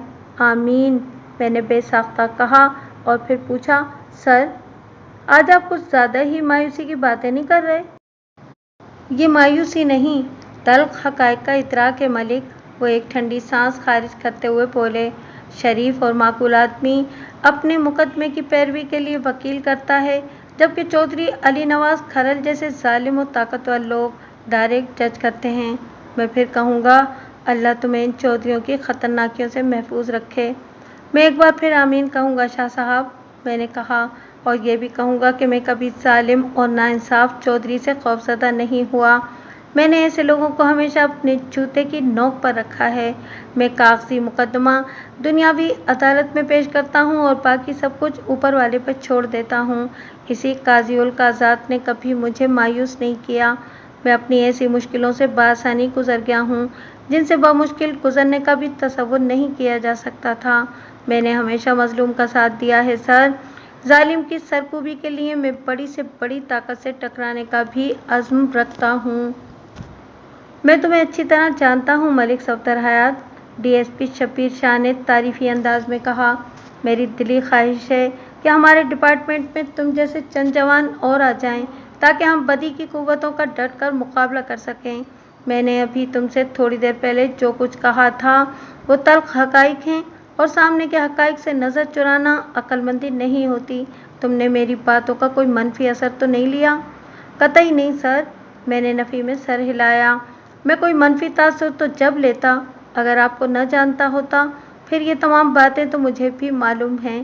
خیر، وہ گفتگو کے زاویے کو تبدیل کرتے ہوئے بولے، مقتول کے بارے میں کچھ پتہ چلا؟ ابھی تک تو کچھ معلوم نہیں ہو سکا سر، میں نے جواب دیا۔ وقوع پر مقتول کی جو تصویریں بنائی گئی ہیں وہ میں آس پاس کے تمام تھانوں میں بھیج دوں گا، خاص طور پر رسول پور تاڑڑ کی حدود میں آنے والے تھانوں میں۔ مصدقہ اطلاعات کے مطابق وہ دونوں رسول پور تاڑڑ ہی سے بس میں سوار ہوئے تھے۔ امید ہے کہ بہت جلد کوئی سراغ مل جائے گا۔ مقتول کی ساتھی لڑکی سے کچھ معلوم نہیں ہو سکا؟ میں نے مذکورہ لڑکی کی بے ہوشی اور اسپتال میں اس پر پڑنے والے تشنجی دورے کی تفصیل بتانے کے بعد کہا، سر، مجھے پوری امید ہے کہ آج اسے ہوش آ جائے گا اور میں اس کا بیان لینے میں کامیاب ہو جاؤں گا۔ میں یہاں سے سیدھا اسپتال ہی جاؤں گا۔ ڈی ایس پی شاہ صاحب نے استفسار کیا، تم نے بتایا ہے کہ مقتول اپنی ساتھی عورت کے سنگ سرگودا جا رہا تھا۔ مقتول کی جیب سے تمہیں ارشاد حسین نامی کسی شخص کا ایڈریس بھی ملا ہے جو سرگودا کا رہائشی ہے۔ ہو سکتا ہے کہ مقتول ارشاد حسین سے ہی ملنے جا رہا ہو؟ یہ عین ممکن ہے سر، انہوں نے کہا۔ ارشاد حسین نامی شخص سے بھی مقتول کے بارے میں معلومات حاصل کی جا سکتی ہیں؟ بے شک سر، میں نے اس بات میں سر ہلایا۔ اگر مقتول کی ساتھی عورت کی طرف سے کسی وجہ سے کامیابی نہ ہو سکی تو میں ارشاد حسین کو ضرور چیک کروں گا۔ Okay, wish you good luck, D S P نے کہا۔ Thank you sir. میں نے ڈی ایس پی صاحب کو سلیوٹ مارا اور ان کے کمرے سے باہر آ گیا۔ حافظ آباد سے میں پنڈی بھٹیاں پہنچا تو سپہر ہو چکی تھی۔ میرے پاس نہایت اہم نوعیت کے کچھ کاغذات تھے۔ میں نے سوچا، پہلے ان کاغذات کی فائل تھانے میں محفوظ کر لوں، پھر مقتول کی ساتھی عورت کا بیان لینے اسپتال جاؤں گا۔ حالانکہ گزشتہ روز ڈاکٹر نے مجھ سے یہی کہا تھا کہ میں بیان لینے کے لیے صبح اسپتال پہنچ جاؤں، لیکن میں نے چودھری حق نواز کے عدالتی ریمانڈ کو مقتول کی ساتھی کی گواہی پر فوقیت دی تھی۔ میں تھانے پہنچا تو پتہ چلا کہ دنگا فساد کا ایک سنگین کیس میرا منتظر تھا۔ آب پاشی کے معاملے پر ایک بہت بڑا فساد برپا ہو چکا تھا اور دو زمیندار گروپوں میں ٹھیک ٹھاک جھڑپ ہو گئی تھی جس میں متعدد افراد زخمی ہو گئے تھے۔ میں نے آتے ہی سب سے پہلے اے ایس آئی سلامت علی کے بارے میں پوچھا تو مجھے بتایا گیا کہ وہ تھوڑی دیر پہلے اسپتال گیا ہے۔ وہ اسپتال کیوں گیا ہے؟ میں نے ہیڈ کلرک سے استفسار کیا۔ وہ بولا، ملک صاحب، اسپتال سے 2 افراد آپ کو بلانے آئے تھے۔ وہ خاصے گھبرائے ہوئے تھے اور چاہتے تھے کہ آپ فوراً ان کے ساتھ اسپتال پہنچیں۔ آپ موجود تھے نہیں، اس لیے اے ایس آئی صاحب گئے ہیں ان کے ساتھ۔ انہوں نے کچھ بتایا تو ہوگا کہ وہ مجھے اسپتال کیوں لے جانا چاہتے تھے؟ میں نے تشویشناک لہجے میں پوچھا۔ اور وہ گھبرائے ہوئے کیوں تھے؟ مجھے اصل بات تو پتہ نہیں جناب، ہیڈ کلرک نے جواب دیا۔ انہوں نے اے ایس آئی صاحب ہی سے بات چیت کی تھی اور انہوں نے بھی جانے سے پہلے تمہیں کچھ نہیں بتایا؟ وہ بہت جلدی میں گئے ہیں جناب، ہیڈ کلرک بولا۔ ویسے میرا اندازہ ہے کہ مقتول کی ساتھی لڑکی کا کوئی معاملہ ہے۔ میں نے 1-2 مرتبہ ان کی زبان سے لڑکی کا لفظ سنا تھا۔ میں گہری سوچ میں ڈوب گیا۔ گزشتہ روز اس عورت کی حالت خاصی تشویشناک تھی۔ آپ ایک بات کا خیال نہ کیجیے گا، اور وہ یہ کہ میں نے بعض جگہ مقتول کی ساتھی کو عورت اور بعض جگہ لڑکی لکھا ہے۔ اس کی وجہ یہ ہے کہ میں اس وقت تک خود اس کے بارے میں زیادہ معلومات نہیں رکھتا تھا۔ ابھی تک یہ فیصلہ نہیں ہو سکا تھا کہ وہ عورت تھی یا لڑکی۔ ایسے میں نے اس کی عمر کا اندازہ 18 اور 20 کے درمیان لگایا تھا۔ اس حوالے سے اسے لڑکی ہی ہونا چاہیے تھا، تاہم یہ کوئی حتمی بات نہیں تھی۔ مجھے خدشہ تھا کہ اگر مقتول کی ساتھی کو کچھ ہو گیا تو ہم بہت بڑا سراغ کھو دیں گے۔ اب تھانے میں بھی ہنگامی قسم کی صورتحال کا سامنا تھا۔ میرے عملے نے جن افراد کو حوالات میں بند کر رکھا تھا، ان کے حمایتی بڑھ چڑھ کر بول رہے تھے اور مجھے ٹھیک ٹھاک طریقے سے ان کی تشفی کرنا تھی، جس کے لیے میرا تھانے میں موجود رہنا اشد ضروری تھا۔ ویسے مجھے یہ اطمینان تھا کہ اے ایس آئی اسپتال کے معاملات کو بطریق احسن نمٹا لے گا۔ میں 2 گھنٹے تک دونوں پارٹیوں کی داد و فریاد और बयानात नोट करता रहा। मैं इस मामले में इस कदर खो गया था कि मुझे वक्त गुजरने का एहसास ही न हुआ। जब ये क़ज़िया किसी सिरे पर पहुंचा तो 5 बज चुके थे। वो सर्दियों के दिन थे और सूरज जल्द ग़ुरूब हो जाता था। मग़रिब होने में बहुत कम वक्त रह गया था, लेकिन अभी तक ASI सलामत अली अस्पताल से वापस नहीं आया था। मेरी तशवीश बढ़ने लगी तो मैं खुद अस्पताल पहुंच गया। अस्पताल हमारे थाने से ज़्यादा दूर नहीं था। वहां पहुंचकर जो इंकिशाफ हुआ उसने मुझे हिला कर रख दिया। मकतूल की साथी औरत अस्पताल से गायब हो गई थी। वो कैसे गायब हो गई? मैंने ASI से इस्तफसार किया। वो बोला, मैं अभी अभी डॉक्टर लोधी से मिल चुका हूँ। उनका कहना है कि वो आज दोपहर के वक्त अचानक रूपोश हो गई है। उन्होंने इसे पूरे अस्पताल में तलाश किया मगर इसका कोई सुराग नहीं मिल सका। इसके बाद ही फिर लड़की की गुमशुदगी की इत्तला देने 2 अफराद थाने आए थे। मैंने कहा, डॉक्टर लोधी कहाँ है? वो अपने कमरे में हैं। आओ इनके पास चलते हैं, मैंने जल्दी से कहा। डॉक्टर लोधी इस अस्पताल का एक सीनियर डॉक्टर था। उसका पूरा नाम इम्तियाज़ लोधी था। हम उसके कमरे में दाखिल हुए तो वहाँ वो लेडी डॉक्टर भी मौजूद थी जिससे गुज़िश्ता रोज़ मेरी मुलाकात हुई थी। मैंने छूटते ही लोधी साहब से सवाल किया, डॉक्टर साहब, वो औरत कहाँ गायब हो गई? यही बात तो हमारी समझ में भी नहीं आ रही मलिक साहब, डॉक्टर लोधी ने जवाब दिया। डॉक्टर लोधी से मेरी क्या दल्ला थी? उसने बताया, हमने अस्पताल का कोना कोना छान मारा है, लेकिन वो तो ऐसे गायब हुई है जैसे गधे के सर से सींग। बड़ी तज्जुब-खेज़ सूरत हाल है, मगर हकीकत यही है जो मैं आपको बता रहा हूँ। हर तरफ से नाकाम और मायूस होने के बाद ही हमने 2 अफराद को आपकी तरफ भेजा था। आप तो इस वक्त थाने में मौजूद थे नहीं। आपके ये ASI साहब आ गए। उसने सलामत अली की तरफ इशारा किया और कहा, हमने इन्हें सूरत हाल से आगाह कर दिया है। मैं डॉक्टर लोधी की नीयत पर शक नहीं कर सकता था, लेकिन सवाल ये पैदा होता था कि आखिर वो औरत गई कहाँ?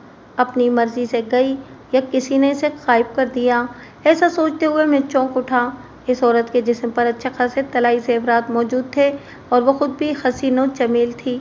मैंने एक फौरी ख्याल के तहत डॉक्टर लोधी की तरफ देखा, फिर लेडी डॉक्टर से सवाल किया, डॉक्टर साहिबा, आपने तो एक नर्स को मकतूल की साथी की निगरानी पर मामूर करने का वादा किया था, फिर वो निगरानी करने वाली नर्स की आंखों में धूल झोंक कर कहाँ रूपोश हो गई? मैंने आपसे वादे के मुताबिक एक नर्स शबाना को उसकी देखभाल और निगरानी की ड्यूटी सौंप दी थी। लेडी डॉक्टर ने जवाब दिया, सुबह तो मैंने खुद भी इस औरत को वार्ड में देखा था।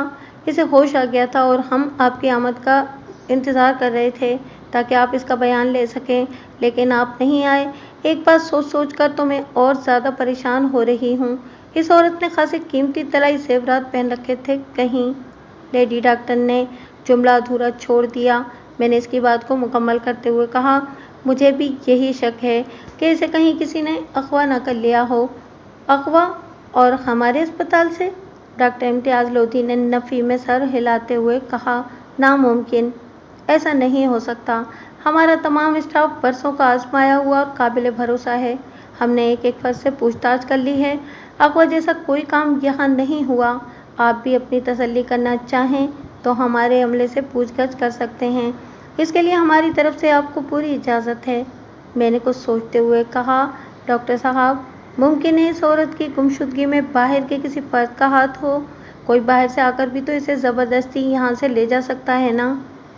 देखें जनाब, जहाँ तक किसी बाहर के आदमी का इसे ज़बरदस्ती यहाँ से ले जाने का सवाल है तो आप यकीन करें, ऐसा कोई वाक़या हमारे अस्पताल में पेश नहीं आया। हमने पूरी तरह से छानबीन कर ली है। आप भी चाहें तो अपनी तसल्ली कर लें। मैंने कहा, फिर भी वो औरत आपके अस्पताल से गायब हुई है। इसकी हिफाजत आपकी ज़िम्मेदारी थी। एक हवाले से मैं आपके मौक़िफ़ की तरदीद करूँगा मलिक साहब, डॉक्टर साहब ने ठहरे हुए लहजे में कहा, यह अस्पताल है, किसी थाने की हवालात या जेल खाना नहीं है। यहाँ इलाज मुआवजे के लिए आने वालों को हम ना तो हथकड़ी लगा सकते हैं और न ही बेड़ियाँ पहना सकते हैं। अगर कोई मरीज़ या मरीज़ा अपनी मर्ज़ी से अस्पताल छोड़कर जाना चाहे तो हम ज़बरदस्ती उसे रोक भी नहीं सकते, और मेरा ख़्याल है कि वो लड़की भी अपनी मर्ज़ी ही से यहाँ से गई है। अब वो क्यों और कहाँ गई है, ये जानना और इसे तलाश करना आपका काम है। डॉक्टर लोधी की बात में वज़न था। मैं गहरी सोच में डूब गया। फिर लेडी डॉक्टर को मुखातिब करते हुए पूछा, डॉक्टर साहिबा, आपने बताया है कि आज सुबह से होश आ गया था और इसकी तबीयत भी कदरे बेहतर थी। क्या उसने अपने बारे में आपको कुछ बताया था? मुझसे तो इसकी बाकायदा बातचीत नहीं हुई थी, लेडी डॉक्टर ने जवाब दिया। दरअसल आज मैं बहुत मसरूफ़ रही हूँ। अलबत्ता नर्स शबाना से उसकी मुख्तसर गुफ्तगू हुई थी और शबाना ही की ज़बानी मुझे मालूम हुआ कि इस औरत का नाम शहनाज था। ओह, मैंने एक गहरी सांस लेते हुए कहा, क्या मैं आपके अस्पताल की नर्स शबाना से मिल सकता हूँ? ज़रूर, लेडी डॉक्टर ने कहा और उठते हुए बोली, मैं अभी इसे यहाँ भेजती हूँ। लेडी डॉक्टर के जाने के बाद डॉक्टर इम्तियाज़ लोधी ने कहा, मुमकिन है नर्स शबाना से आपको कोई अहम बात मालूम हो जाए। वैसे मैंने भी शबाना से बात की थी, मगर मुझे कोई टिप या क्लू नहीं मिल सका। लेकिन आप तो पुलिस वाले हैं मलिक साहब, बाल की खाल भी उतार सकते हैं। राई में से पहाड़ बरामद करना तो आपके बाएं हाथ का खेल है। ये तारीफ है या मजाक? आप इसे कुछ भी समझ लें, मगर ये हकीकत है। हर इंसान अपने अपने रुख से सोचता है लोधी साहब, मैंने मायनाखेज लहजे में कहा। आप तो ये कहकर खुद को साफ बचा ले गए कि आपका अस्पताल कोई हवालात या जेल नहीं है जो आप इस औरत को यहाँ रोक सकते, बालफासे देकर आप इसकी हिफाजत कर सकते। इस तरह तो आप सिरे से बरीउज़्ज़म्मा हो गए। मैं आपकी इस बात को चालाकी समझूं या फनकारी? तो आप जवाबन चोट कर रहे हैं। ये सवाल पूछकर आप इस बात का एतराफ़ कर रहे हैं कि थोड़ी देर पहले आपने मुझ पर चोट की थी। मैंने ज़ेरे लब मुस्कुराते हुए तंज़िया लहजे में कहा। डॉक्टर लोधी हंस दिए। आप वाकई पुलिस वाले हैं मलिक साहब, आपसे कौन जीत सकता है? और आप ठहरे डॉक्टर, मैंने भी जवाबन इसी अंदाज में कहा। आपको हराना भी कोई आसान काम नहीं है। आप तो बाज़ औक़ात मौत को भी शिकस्त दे देते हैं। वो कानों को हाथ लगाते हुए बोला, अस्तग़फ़िरुल्लाह, मेरा अल्लाह मुझे माफ़ करे। ज़िंदगी और मौत देने वाली ज़ात इसी की है। एक डॉक्टर तो सिर्फ कोशिश करता है और कोशिश के कभी कभी कामयाब हो जाती है और कभी नाकाम। वजह फरमाया आपने डॉक्टर साहब, मैंने तायदी लहजे में कहा। कामयाबी और नाकामी देना इसी ज़ात पाक के हाथ में है। इंसान वाकई ज़्यादा से ज़्यादा कोशिश ही कर सकता है। इसी वक्त एक पस्ताकामत औरत कमरे में दाखिल हुई। इसकी यूनिफॉर्म को देखते ही मैंने अंदाज़ा लगा लिया कि वो कोई नर्स हो सकती थी। मेरे अंदाजे की तस्दीक डॉक्टर लोधी ने कर दी।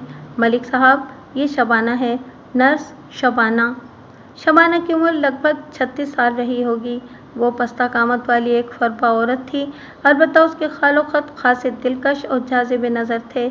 इसे एक खुश शक्ल औरत कहा जा सकता था। इसके चेहरे में मैंने एक ख़ास किस्म की तीखी सी कशिश महसूस की थी। वो डॉक्टर लोधी के इशारे पर एक कुर्सी पर बैठ गई। रस्मी अलग सलग के बाद मैं असल मौजू की तरफ आ गया। सिस्टर शबाना, तुम्हें इस औरत की निगरानी पर मामूर किया गया था, फिर वो अचानक गायब किस तरह हो गई? मैंने पूछा। वो तामुल करते हुए बोली, जनाब, मैंने तो पूरी तरह इसका ध्यान रखा था, लेकिन बस वो क्या कहते हैं, होनी होकर रहती है। जब वो गायब हुई उस वक्त तुम कहाँ पर थीं? मैं तमाम वक्त उसके साथ ही रही थी, शबाना ने बताया। बस एक लम्हे को चूक हो गई और उसका फ़ायदा उठाकर वो उड़नछू हो गई। मैंने पूछा, तुम किस चूक की बात कर रही हो?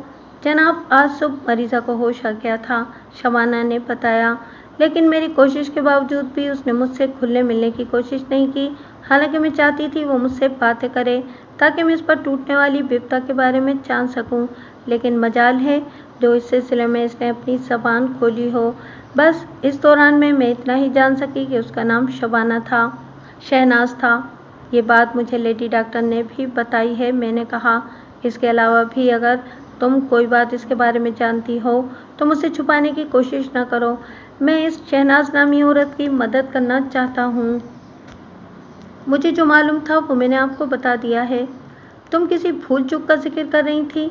हाँ, उसने हाँ को खींचकर लंबा किया और फिर बोली, आज दोपहर में शहनाज ने मुझे अपने पास बुलाया और बाथरूम जाने की ख्वाहिश का इजहार किया। ये एक फितरी ख्वाहिश थी। वो जब से हमारे हॉस्पिटल में आई थी मैंने एक मर्तबा भी इसे बाथरूम जाते हुए नहीं देखा था। इसकी एक बड़ी वजह यह भी थी कि वो इस अरसे में ज़्यादा वक्त बेहोश रही थी। वो सांस लेने के लिए रुकी और फिर सिलसिला कलाम जारी रखते हुए बोली, तो जनाब, मैं शहनाज को अपने साथ लेकर लेडीज़ बाथरूम की तरफ गई। वो बाथरूम में दाखिल हुई तो मैं बाहर ही रुककर उसका इंतज़ार करने लगी। इसी वक्त अचानक मुझे एक सीरियस मरीज को देखने के लिए वार्ड की जानिब जाना पड़ा। मैं शहनाज को बाथरूम में छोड़कर सिर्फ 2 मिनट के लिए वार्ड में आई और फिर वापस चली गई। मैं जब बाथरूम के करीब पहुंची तो दरवाज़ा हिनौज बंद था।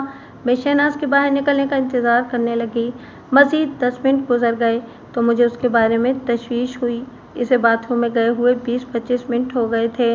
गुज़िश्ता 24 घंटे से वो हमारे अस्पताल में थी और ये वक्त उसने जिस हालत में गुजारा था उसके पेश नज़र मेरा उसके बारे में परेशान होना ठीक ही था। मेरे जहन में इस अंदेशे ने सर उठाया कि कहीं वो बाथरूम के अंदर गिरकर दोबारा बेहोश ना हो गई हो। मैंने मज़ीद 5 मिनट इंतज़ार किया और फिर दरवाजे पर दस्तक देकर उसका नाम पुकारा, मगर अंदर से कोई जवाब मौसूल नहीं हुआ। मैंने दोबारा दस्तक दी और उससे पूछा कि वो खैरियत से तो है, मगर इस मर्तबा भी मुझे उसकी आवाज़ सुनाई न दी। फिर मैं वक्फे वक्फे से दस्तक देकर उसे पुकारने लगी। जब हर तरह से नाकामी हुई तो मेरे जहन में एक ख्याल पैदा हुआ। मैंने सोचा मुझे बाथरूम का दरवाज़ा खोलकर देखना चाहिए। ये बात मुझे अच्छी तरह याद थी कि शहनाज ने मेरी हिदायत के मुताबिक बाथरूम के दरवाजे को अंदर से चरखनी नहीं लगाई थी। जिन मरीजों की हालत नागुफ्ताबे हो, हम उन्हें बाथरूम इस्तेमाल करते वक्त इस किस्म की हिदायत ज़रूर देते हैं। मैंने दरवाजे के हैंडल को ज़रा सा घुमाकर दरवाजे पर दबाव डाला तो वो बआसानी खुलता चला गया और इस वक्त मुझे हैरत का एक शदीद झटका लगा जब मैंने बाथरूम को अंदर से खाली पाया। वहाँ शहनाज का नामो निशान भी नहीं था। मेरे हवास बहाल हुए तो मैंने अपने सीनियर्स को सूरत हाल से आगाह किया। इसके बाद शहनाज को पूरी शद्दोमत से सारे अस्पताल में तलाश किया गया, लेकिन वो हैरत अंगेज़ तौर पर कहीं भी न पाई गई। बिलाखिर ये राय कायम कर ली गई कि वो अपनी मर्जी से अस्पताल से कहीं चली गई थी। शबाना का तूलानी बयान ख़त्म हुआ तो मैंने पूछा, सिस्टर, तुमने अभी बताया कि तुम सिर्फ 2 मिनट में वार्ड से होकर वापस आ गई थी। जी, मुझे ज़्यादा से ज़्यादा 2 मिनट ही लगे थे, उसने उस बात में जवाब दिया, और इस दौरान में वो पुरअसरार तौर पर रूपोश हो चुकी थी। मैंने सवाल किया, तुम तो इस वक्त वार्ड में किसी सीरियस मरीज को देखने गई थी, फिर सिर्फ 2 मिनट ही में कैसे वापस आ गई? मुझे पता था आप ये सवाल ज़रूर करेंगे, नर्स शबाना ने पुरएतमाद लहजे में कहा। फिर बताया, जब मैं इस मरीज़ को अटेंड करने वार्ड में पहुंची तो मुझसे पहले ही वहां एक सीनियर डॉक्टर पहुंच चुके थे और एक दूसरी नर्स भी इनके साथ ही थी। दरअसल वो डॉक्टर साहब इस वक्त राउंड पर थे, इसलिए मैं वापस शहनाज के पास आ गई। जब शहनाज पुरअसरार तौर पर बाथरूम से गायब हुई, उस वक्त दोपहर का क्या बजा होगा? मैंने पूछा। वो 12 और 12:30 का दरमियानी वक्त था, शबाना ने जवाब दिया।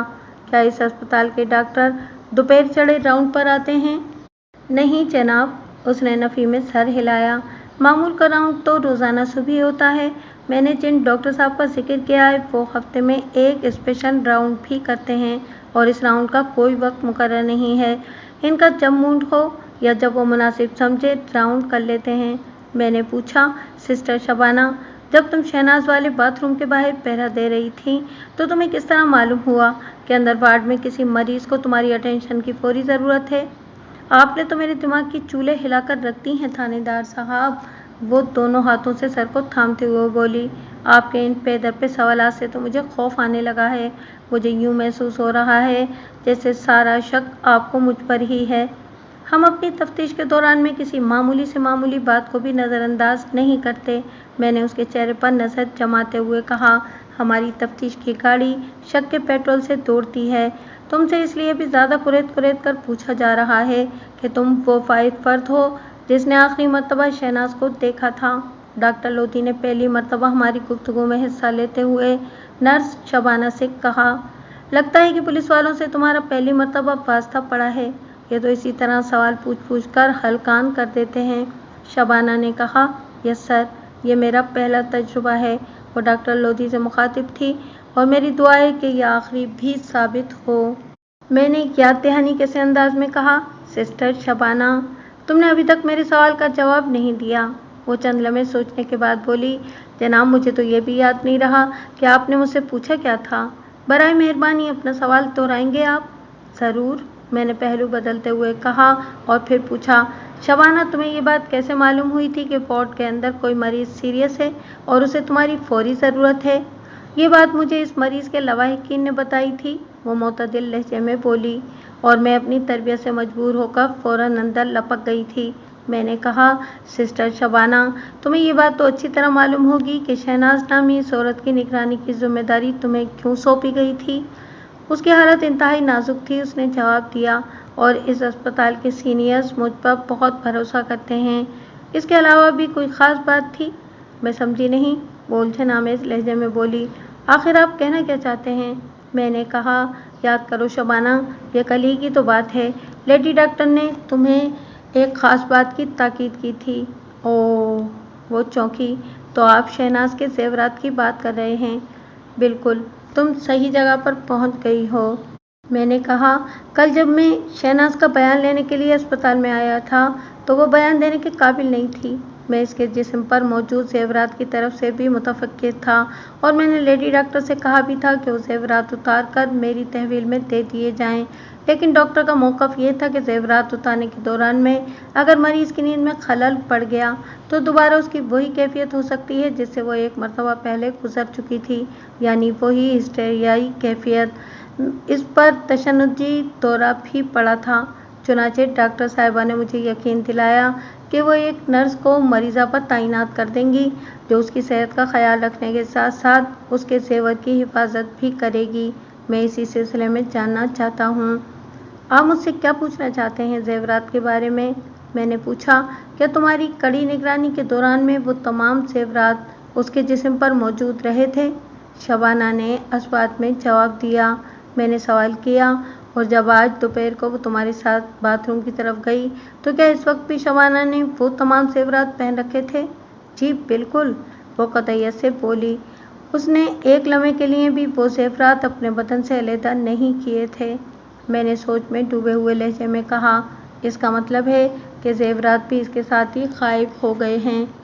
مجھے گہری سوچ میں غرق دیکھ کر ڈاکٹر لودھی نے کہا، ملک صاحب، مجھے کچھ اندازہ ہو رہا ہے آپ کن خطوط پر سوچ رہے ہیں۔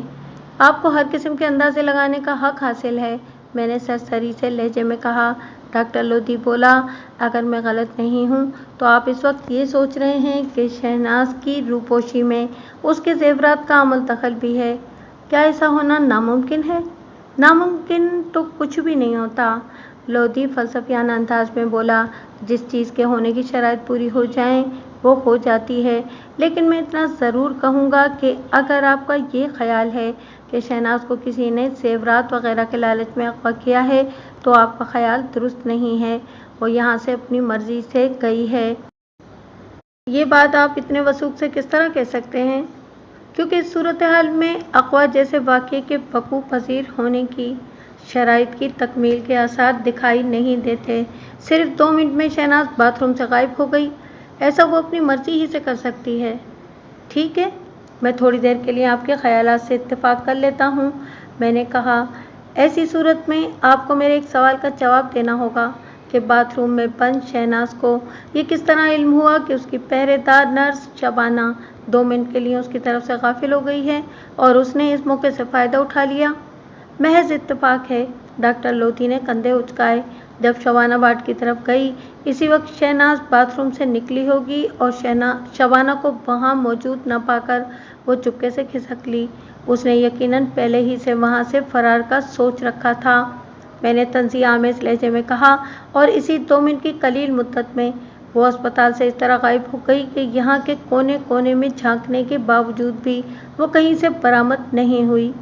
حقیقت یہی ہے، ڈاکٹر لودھی نے کہا، آپ کو وسیع پیمانے پر اس کی تلاش کا بندوبست کرنا ہوگا۔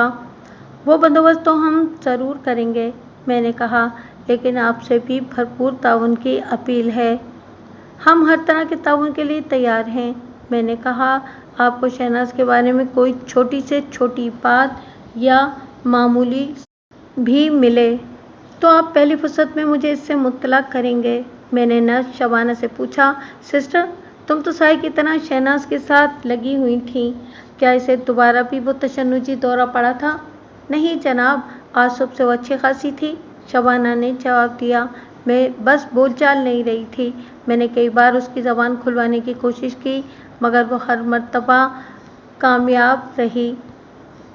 مزید 2-4 سوالات کے بعد ہم اسپتال سے واپس تھانے آ گئے۔ जब हम थाने पहुंचे तो चारों तरफ अंधेरा फैल चुका था। एएसआई सलामत अली भी मेरे कमरे में ही आकर बैठ गया। मैंने कहा, सलामत अली, मुझसे एक गलती हो गई। कल जब मैं बाबा निजामुद्दीन के साथ शहनाज को देखने अस्पताल गया था तो उस वक्त मुझे अपने साथ किसी फोटोग्राफर को भी साथ लेकर जाना चाहिए था। अगर उस वक्त हमारे पास शहनाज की कोई तस्वीर होती तो उसकी तलाश में हमें कितनी आसानी हो जाती। आप बिल्कुल ठीक कह रहे हैं जनाब, एएसआई ने मेरे ख्याल की तायद की। लेकिन बहरहाल हमें शहनाज को तलाश तो करना ही है ना। मैं ये काम तुम्हारे सुपुर्द करता हूँ, मैंने कहा। तुम होशियार किस्म के 8 कांस्टेबल्स का इंतखाब करो, फिर इन्हें शहनाज का हुलिया समझाकर उसे तलाश करने पर लगा दो। उन्हें ताकीद कर दो कि पूरे इलाके में फैलकर पूरी जिद्दोजहद से उसे ढूंढने की कोशिश करें। वो अगर अगवा नहीं हुई तो यकीनन इसी इलाके में कहीं रुपोश होगी। उसकी बाजियाबी बहुत ज़रूरी है सलामत अली। आप फिक्र न करें मलिक साहब, एएसआई ने यकीन दहानी कराते हुए कहा। मैं शहनाज की तलाश का मुकम्मल इंतज़ाम कर दूंगा। मैंने कहा, इसके साथ साथ तुम बस स्टॉप और टांगा स्टैंड को भी खुद चेक करो। इन बसों के ड्राइवरों और कंडक्टरों से मुलाकात करने की कोशिश करो जो आज दोपहर से शाम तक हमारे इलाके से गुजरे हैं। इसी तरह टांगेबानों से भी पूछगछ करो, मुमकिन है कहीं से शहनाज का सुराग मिल जाए। ये भी हो जाएगा, एएसआई ठोस लहजे में बोला। आपका कल क्या प्रोग्राम है जनाब? आपके अंदाज़-ओ-अतवार से मैं महसूस कर रहा हूँ कि आप कल थाने नहीं आएंगे। तुम्हारा अंदाज़ा 100% दुरुस्त है सलामत अली, मैंने सराहने वाले अंदाज में कहा। मैं कल सरगोदा जाना चाहता हूँ, लेकिन इससे पहले डीएसपी साहब को भी ताज़ा तरीन रिपोर्ट पहुँचाना है। एएसआई ने कहा, डीएसपी साहब तो हाफिजाबाद में हैं और सरगोदा उसकी मुखालिफ सिमत में है। हाँ, मैं भी इसी तजब्जुब में हूँ, मैंने कहा। मैं आज रात मुकम्मल रिपोर्ट तैयार कर लूँगा। मैं सोच रहा हूँ कि तुम सुबह वो रिपोर्ट डीएसपी साहब को पहुँचा दो और मेरे न जाने की माजूरी भी इन्हें बता दो। मैं सीधा सरगोदा चला जाता हूँ। हाफिजाबाद वाला काम मैं सुबह सुबह निपटा लूँगा, एएसआई ने कहा। और फिर पूछा, क्या आप ये सोच रहे हैं कि शहनाज पिंडी भट्टियाँ से निकलकर सरगोदा गई होगी? इसके इम्कानात तो बहरहाल हैं ना, मैंने इस बात में सर हिलाते हुए कहा। मकतूल की जेब से जो पर्चा बरामद हुआ, इस पर सरगोदा के किसी इरशाद हुसैन का एड्रेस दर्ज था। बस के कंडक्टर के मुताबिक वो दोनों सरगोदा जा रहे थे। इसका मतलब ये हुआ कि मुमकिन है वो इरशाद हुसैन के पास ही जा रहे हों। इन्हीं हालात और वाक़यात की रोशनी में मैं ये सोच रहा हूँ कि हो सकता है शहनाज अस्पताल से निकलकर सरगोदा जाने वाली बस में सवार हो गई हो, और ये भी तो हो सकता है कि वो रसूलपुर ताड़ की तरफ जाने वाली बस में सवार हो गई हो, एएसआई ने इजहार ख्याल करते हुए कहा। इस इम्कान को नज़रअंदाज नहीं किया जा सकता ना। तुम बिल्कुल ठीक कह रहे हो सलामत अली, मैंने तायदी लहजे में कहा। लेकिन सरगोदा की जानिब मेरे जाने की वजह यह है कि बफर्ज़ मुखाल अगर शहनाज इरशाद हुसैन के पास नहीं भी गई तो वह कम से कम मकतूल और शहनाज के बारे में जानता ज़रूर होगा।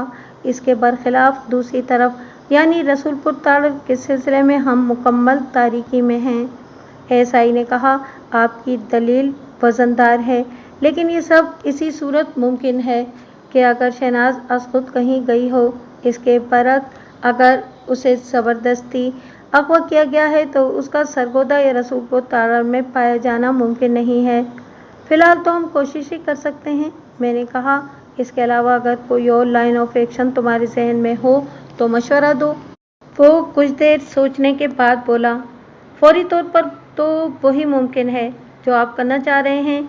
एक लम्हे के तवक्कुफ से उसने सवाल किया, आप सरगोदा से कब तक वापस आ जाएंगे? मैं इंशाल्लाह शाम से पहले ही वापस आने की कोशिश करूँगा, मैंने जवाब दिया। और फिर पूछा, तुमने ये सवाल क्यों किया? इस मुसीबत की वजह से जो ख़वालात में बंद है, एएसआई का इशारा चौधरी हक नवाज खरल की जानिब था जो अदालती रिमांड पर मेरी कस्टडी में था। मैंने पूछा, तुम्हारे ख्याल में वो कोई मुसीबत खड़ी कर सकता है? वो क्या मुसीबत पैदा करेगा जनाब, एएसआई ने कहा। इसके तो सारे कसबल निकल चुके हैं। एक ही रात की मेहमानदारी ने इसका किबला दुरुस्त कर दिया है और आज की रात रही सही कसर भी निकल जाएगी। फिर क्या परेशानी है, मैंने पूछा। वो बोला, चौधरी के लवाहिकीन और बड़ी बड़ी धमकियां में सिफारशात लाने वाले कोई गड़बड़ न कर दें। कोई गड़बड़ नहीं होगी, मैंने तसल्लीआमेज लहजे में कहा। चौधरी इस वक्त अदालती रिमांड पर है और पूरी तरह हमारे कब्ज़ाए कुदरत में है। इसके लगते लगाते हम पर कोई दबाव नहीं डाल सकते। अब इन्हें जो कुछ भी करना होगा अदालत के कमरे में करेंगे। इस सिलसिले में तुम्हें परेशान होने की कोई ज़रूरत नहीं है, और अगर कोई भूला भटका इधर आ भी निकले तो इसे जूते की नोक पर रखना। किसी रू रियायत की ज़रूरत नहीं है। मैंने ऐसा पक्का और मुकम्मल केस बनाया है कि ये फ़िरौन सिर्फ चौधरी बच नहीं सकेगा। एएसआई की फिक्र जाती रही। आइंदा रोज़ मैंने एएसआई सलामत अली के बजाय दूसरे एएसआई शहबाज अहमद को अपनी तैयार करदा रिपोर्ट देकर डीएसपी साहब के पास हाफिजाबाद रवाना कर दिया और ख़ुद सरगोदा जाने वाली बस में सवार हो गया। एएसआई सलामत अली को मैंने दानिस्ता थाने में रोक लिया था। मेरी गैर मौजूदगी में वो तमाम उमूर ज़्यादा बेहतर अंदाज में निपटा सकता था। फिर इसकी मदद के लिए हवलदार नज़ाकत अली भी मौजूद था। इनके अलावा मेरे थाने का बाकी अमला भी बहुत मुस्तैद और चाको चौबंद था। वो तमाम एएसआई सलामत अली से भरपूर ताउन करते थे। मैं सरगोदा से भलवाल और भलवाल से मौजा नूरपुर नून पहुंच गया।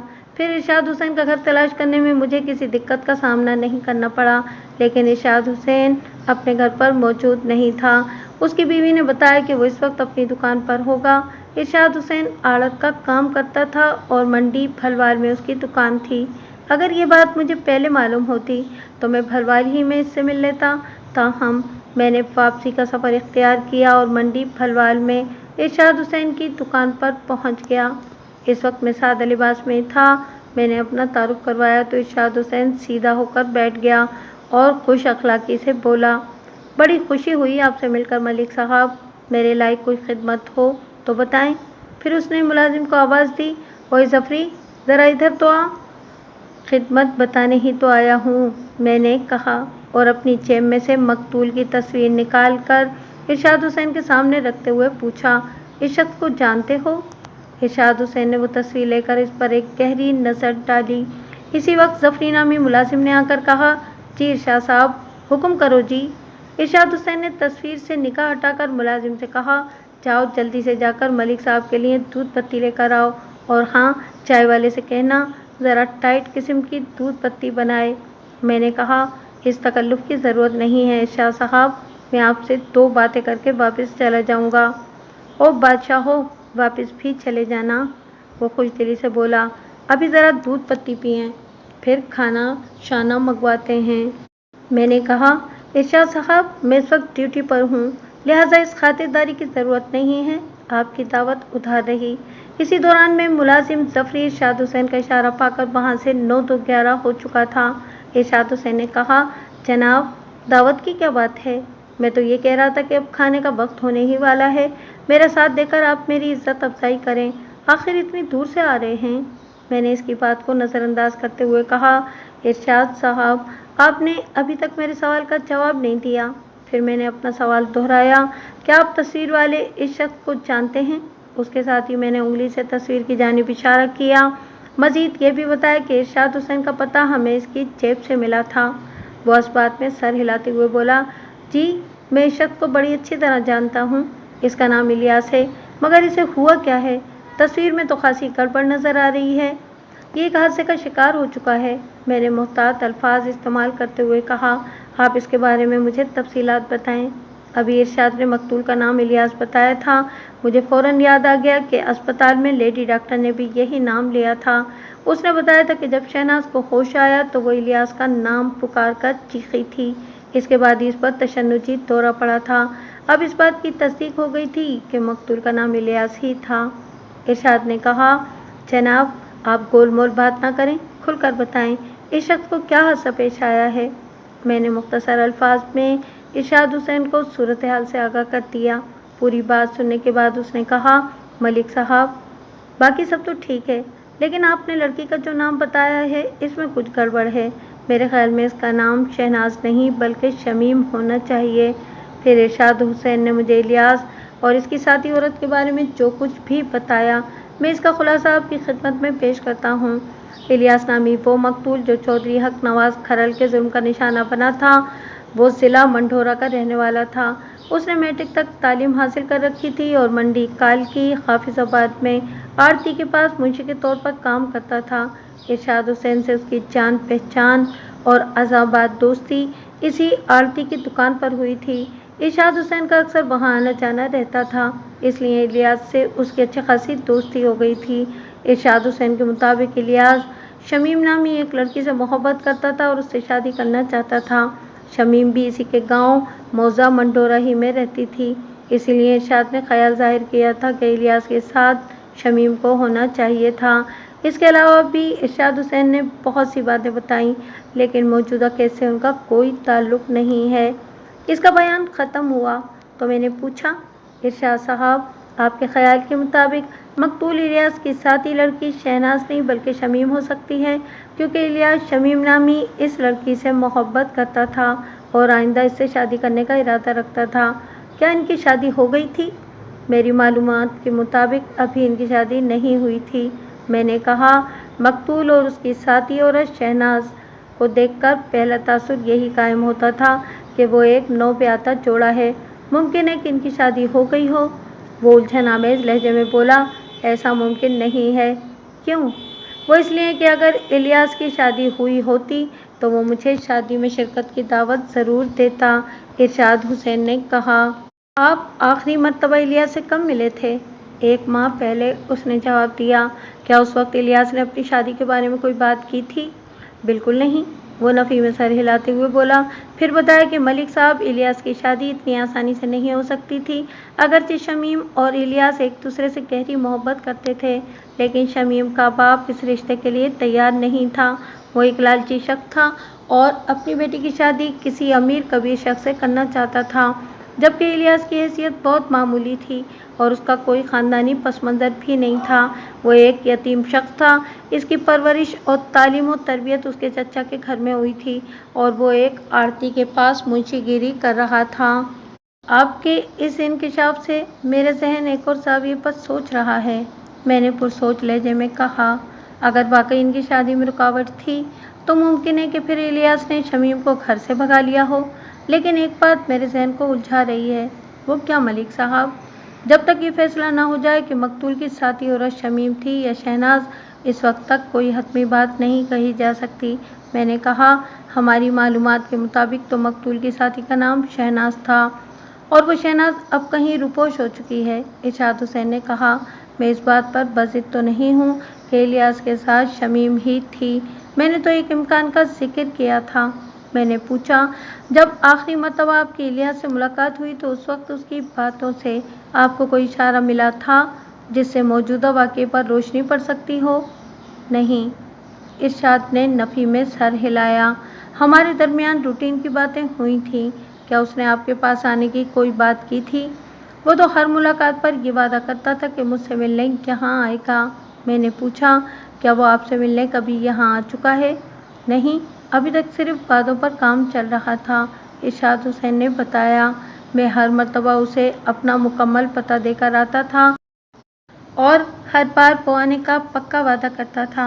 मैंने कहा, इस दफ़ा तो वो वाकई आपके पास आ रहा था, एक अदद लड़की के साथ, मगर कुदरत को शायद ये मंजूरी नहीं था। बीच रास्ते में एक ऐसा सानेहा पेश आ गया जिसका जिक्र भी लर्ज़ा खेज़ है। ये कहकर मैंने इलियास के साथ पेश आने वाले सानेहे की तफसील बयान कर दी। इरशाद हुसैन के चेहरे पर दुख की गहरी परछाइयाँ थीं। वो गुरूगीर लहजे में बोला, बड़ा समझदार और यारों का यार था, बेचारा बेमौत मारा गया। इतनी हसरतनाक मौत का तो मैंने कभी तसव्वुर भी नहीं किया था।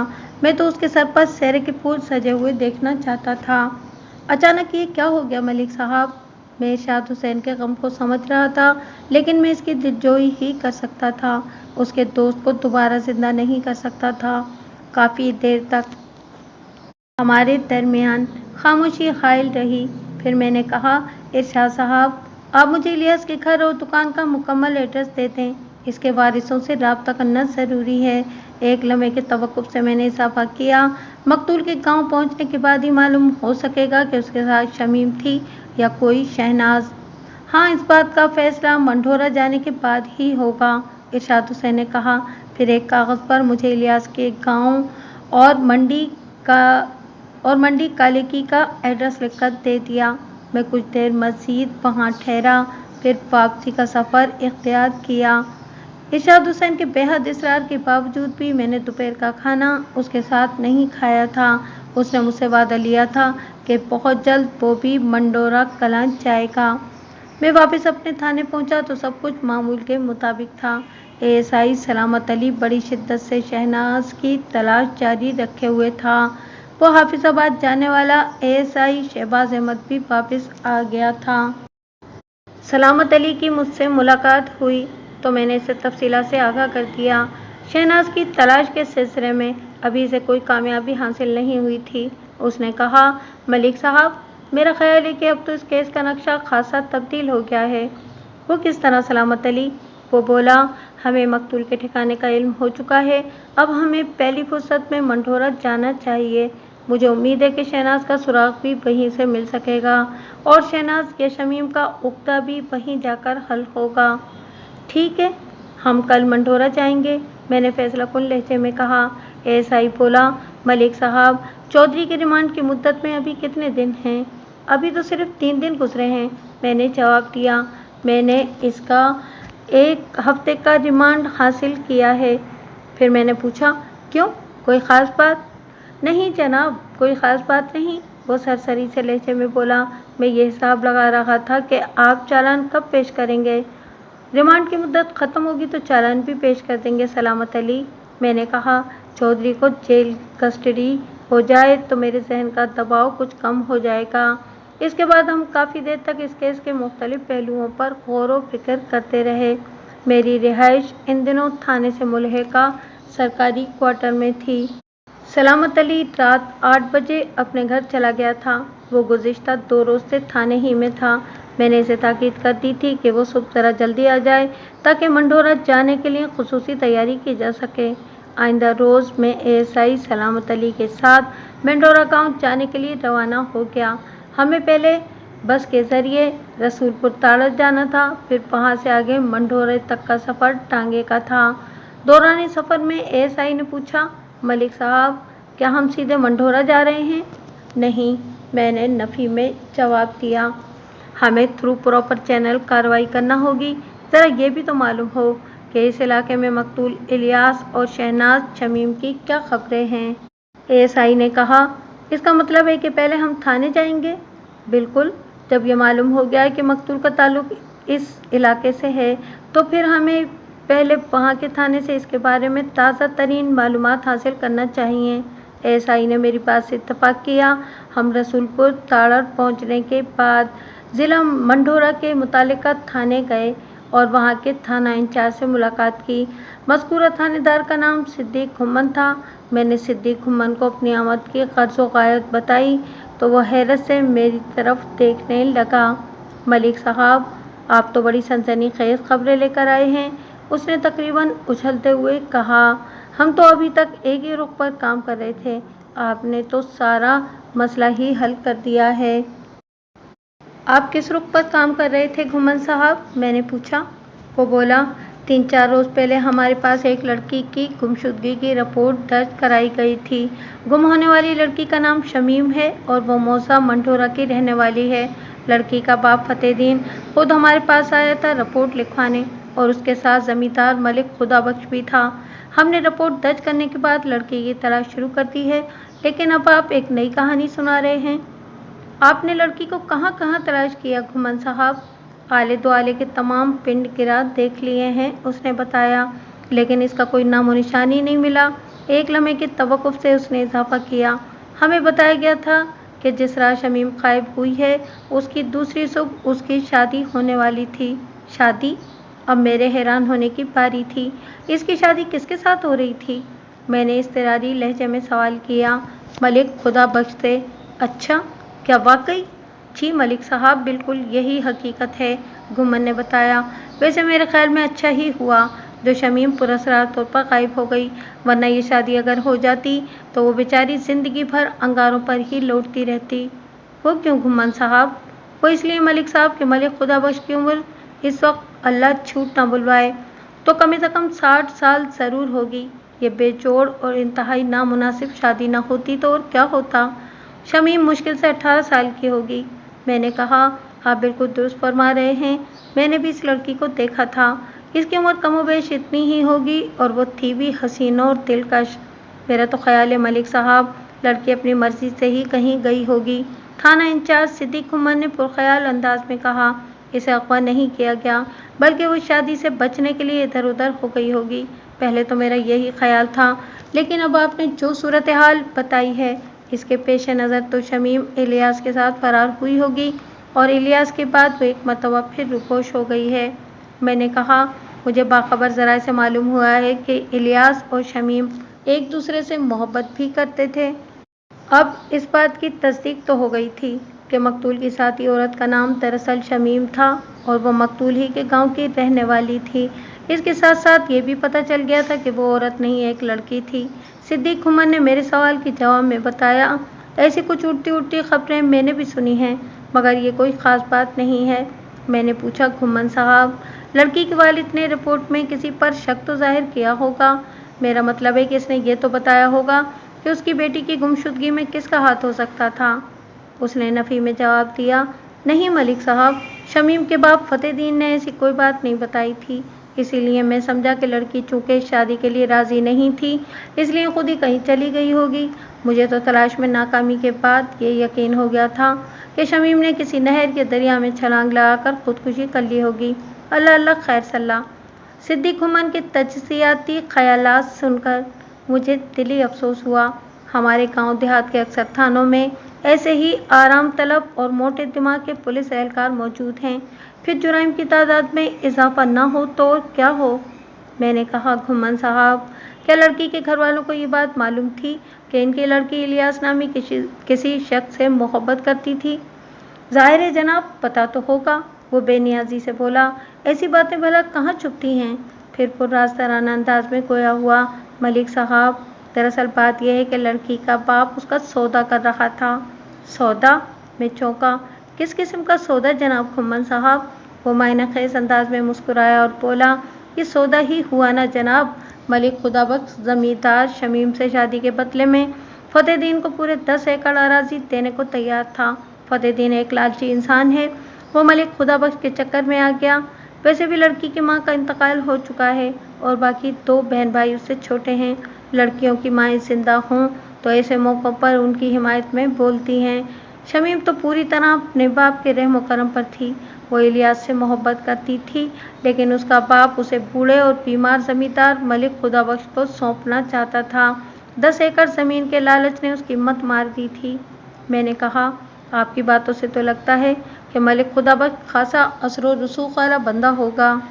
उसने असबात में जवाब दिया, वो बहुत बड़ा जमींदार है जनाब। एक बात मेरी समझ में नहीं आ रही। मैंने उलझन आमेज अंदाज में कहा, कौन सी बात जनाब मलिक साहब? मैंने कहा, शमीम के अचानक पुरअसरार तौर पर गायब हो जाने पर किसी का ध्यान इलियास की तरफ क्यों नहीं गया था?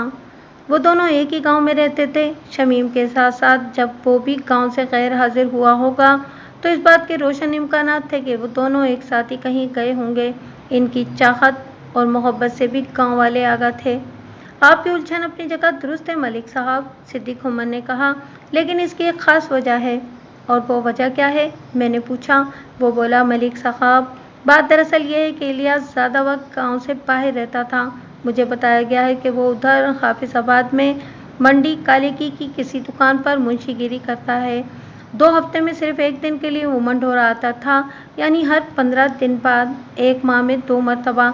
जिस रोज़ शमीम घर से गायब हुई, इससे कोई 2 दिन पहले ही इलियास मंढोरा से होकर गया था और अब 15 दिन से पहले उसके आने की कोई उम्मीद नहीं थी।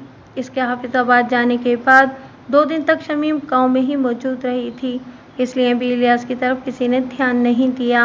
हालांकि सबसे पहले इसी की तरफ ख्याल जाना चाहिए था। मैंने कहा और फिर पूछा, घुम्मन साहब, क्या आपने अपने तौर पर मंडी कालिकी से इलियास के बारे में कुछ जानने की कोशिश की थी? कमाल करते हैं आप भी मलिक साहब, वो मूँछों पर हाथ फेरते हुए बोला। जब लड़की के मुद्दई ने रिपोर्ट में किसी पर शक ही जाहिर नहीं किया, उसने तो सीधी सीधी शमीम की गुमशुदगी की इतला दी थी। हाँ, अगर इसने शमीम के अगवा की रिपोर्ट लिखवाई होती और किसी अगवा कुनिंदा का नाम भी बताया होता तो हम ज़रूर बज़रूर इस ख़ास शख्स के बारे में तफ्तीश करते। मुझे एक मरतबा फिर गुम्मन की सोच और फ़राइज़ से गफलत पर अफसोस हुआ। ताहम मैंने इसे कुछ कहा नहीं। मैं इसे कह भी क्या सकता था। वो एक रवायती किस्म का देहाती थानेदार था जो मक्खी पर मक्खी मारने के सिवा कुछ नहीं कर सकता था। ऐसे लोगों को समझाना भी बेकार होता है। वो रैंक में मुझसे बहुत छोटा था और ना तजुर्बेकार भी, लेकिन इसके टोर किसी बड़े थानेदार से भी ज़्यादा थे। वो एक एएसआई था।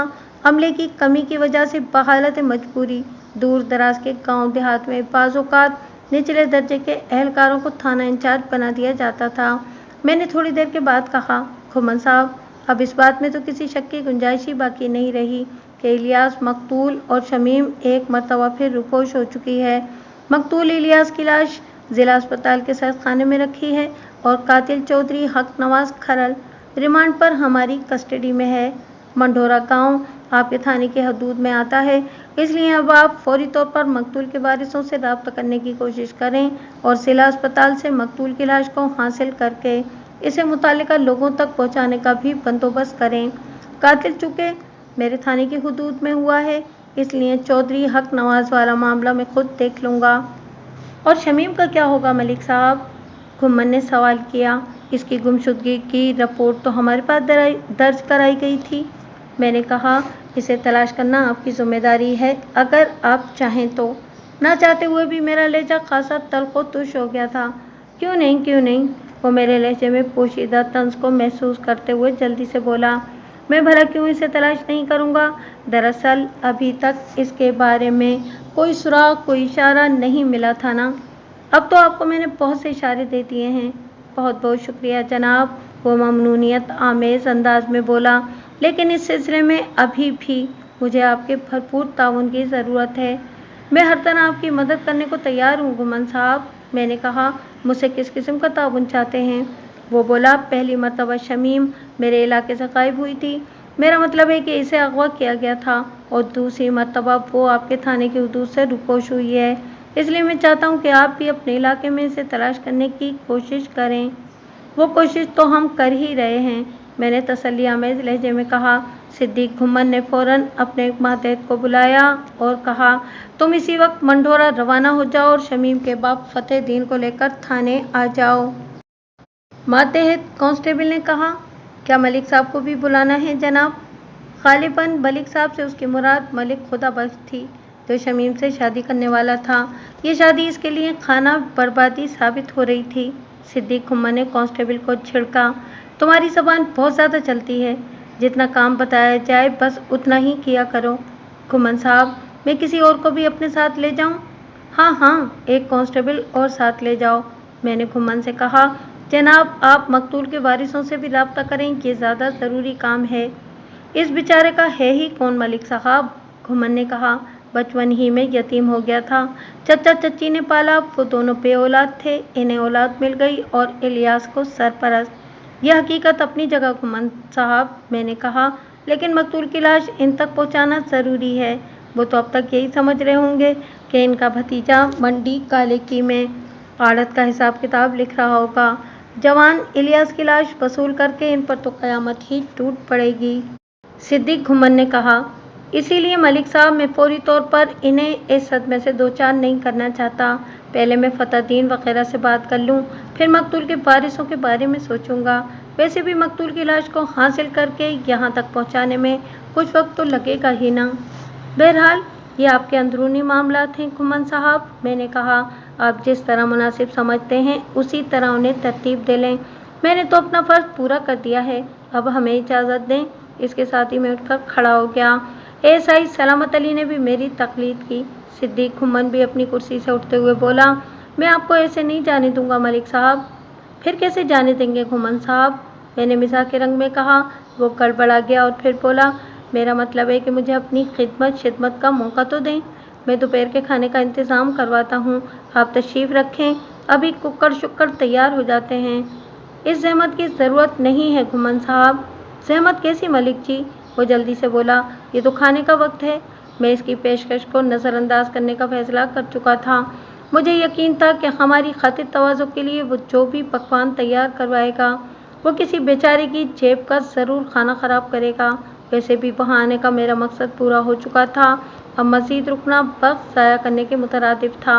मैंने अपनी जिम्मेदारी निभा दी थी। इसके आगे थानेदार सिद्दीक घुमन का काम शुरू होता। मेरे पेश नज़र इस वक्त सबसे अहम मामला चौधरी हक नवाज खरल का था। मैंने माजरत खाना अंदाज में कहा, घुमन साहब, आपके पास कभी आकर दावत उड़ाएंगे। इस वक्त तो आप हमें इजाज़त ही दें। इधर थाने में नहायत अहम नौयत के काम पड़े हैं। अभी तो चौधरी के चालान की तैयारी भी करना है। ठीक है। वो जल्द ही हमारी जान छोड़ने पर आमादा हो गया। उसने कहा, मलिक साहब, आपने चौधरी हक नवाज खरल पर हाथ डालकर बहुत बड़ा कारनामा अंजाम दिया है। अब अपने हाथ को ज़रा मजबूत ही रखें। ये चौधरी लोग बड़े ख़तरनाक होते हैं। मैंने घुमन की आंखों में झांकते हुए कहा, घुमन साहब, जालिम और नाइंसाफ चौधरियों की सारी खतरनाकी इन लोगों के लिए होती है जो इनके नमकखार होते हैं। अल्लाह के फजलो करम से इस सिलसिले में मेरे हाथ साफ हैं और मैंने किसी चौधरी पर नहीं बल्कि एक मुजरिम, एक कातिल पर हाथ डाला है। इस हाथ की गिरफ्त में कमज़ोरी कैसे आ सकती है?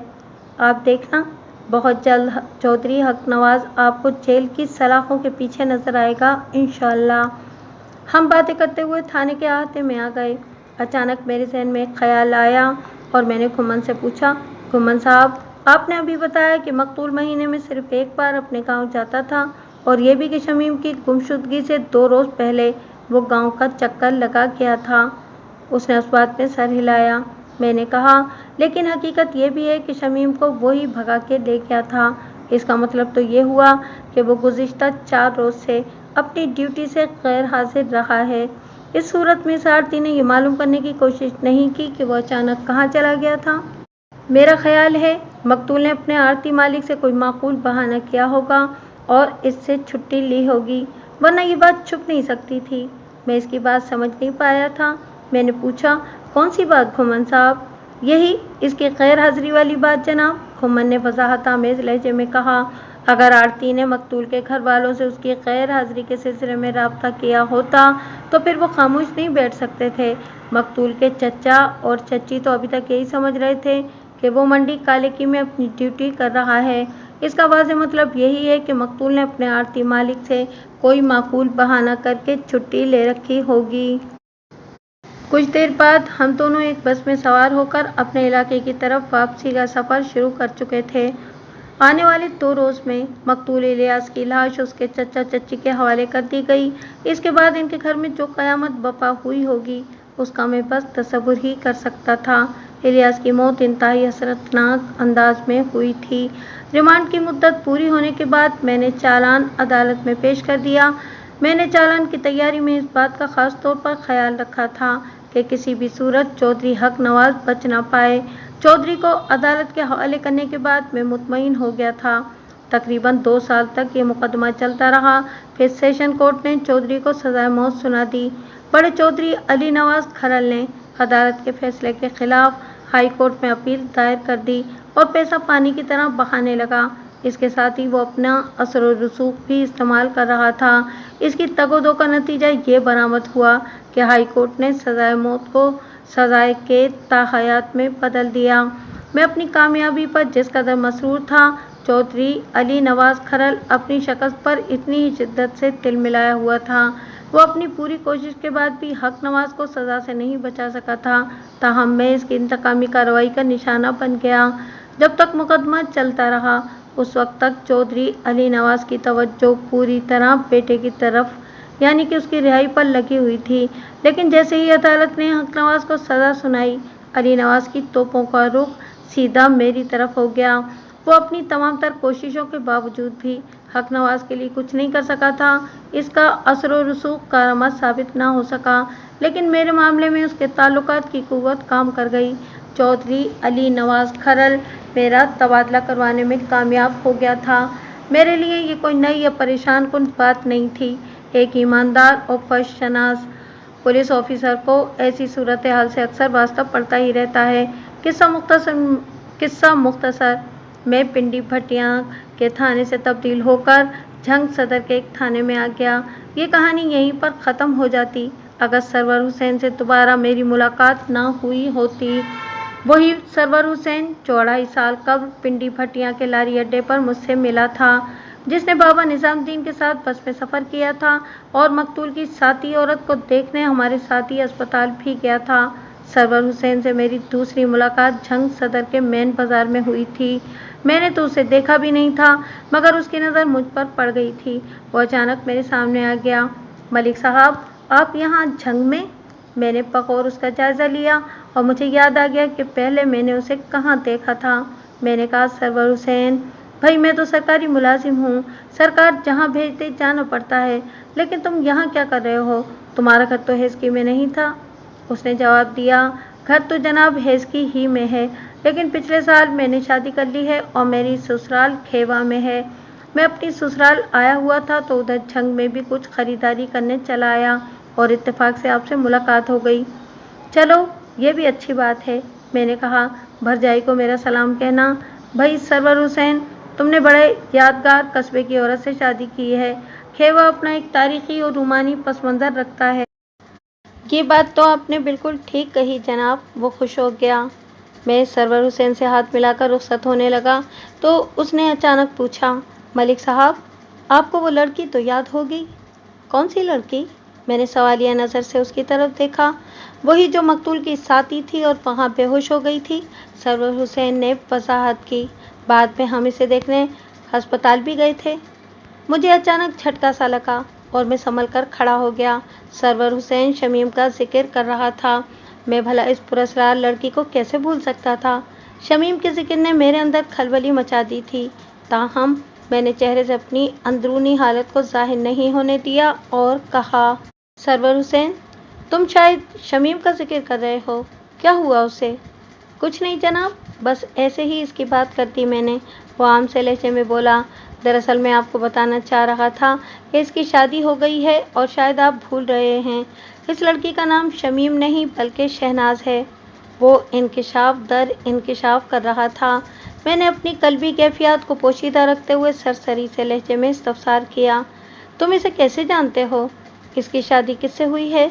जनाब, वो मेरी ससुराल ही में ब्याह कर आई है, सरवर हुसैन ने बताया, यहाँ खेवा में। इसके शौहर का नाम आफ्ताब है और वो कस्बे के एक स्कूल में मास्टर है। अब तो माशाल्लाह इनकी एक बच्ची भी है और इत्तेफाक देखें, वो भी उसी गली में रहती है जहाँ मेरी बीवी का मेका है। मैं गहरी सोच में डूब गया। सरवर हुसैन के सवाल ने मुझे चौंका दिया। मलिक साहब, कमाल है, आपने तो इस बेचारी को शहनाज से शमीम बना दिया। आपको इसका नाम भी याद नहीं रहा? मैंने चेहरे पर मसनूई संजीदगी सजाते हुए कहा, भाई किस किस का नाम और चेहरा याद रखें, रोज़ाना दर्जनों लोगों से वास्ता पड़ता है। ये तो आप ठीक ही कह रहे हैं, वो बोला। कभी फुर्सत मिले तो हमारे घर तशरीफ़ लाएं ना। मैं अभी एक हफ्ते तक खेवा ही में हूँ। फिर वो मुझे खेवा में अपने घर की लोकेशन वगैरह बताने लगा। वो ना भी बताता तो मैं इससे पूछता ज़रूर। बहरहाल मैंने इससे घर आने का वादा कर लिया और रुखसत हो गया। दूसरे रोज़ मैं सादा लिबास में खेवा पहुंच गया। सरवर हुसैन से मुलाकात का कोई इरादा नहीं था। मैं तो खासल खास शमीम उर्फ शहनाज को देखने आया था।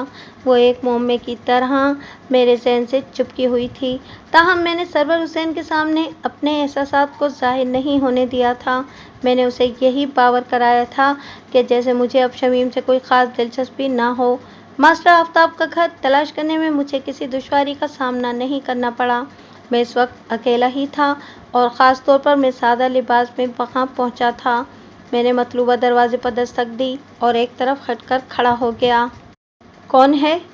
किसी औरत की सवालिया आवाज़ मेरी समाज से टकराई, लेकिन मैंने कोई जवाब नहीं दिया और अपनी जगह पर खामोश खड़ा रहा।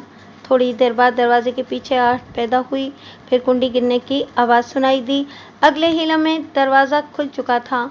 घर का दरवाज़ा खोलने वाली को देखकर मुझे हैरत का शदीद झटका लगा।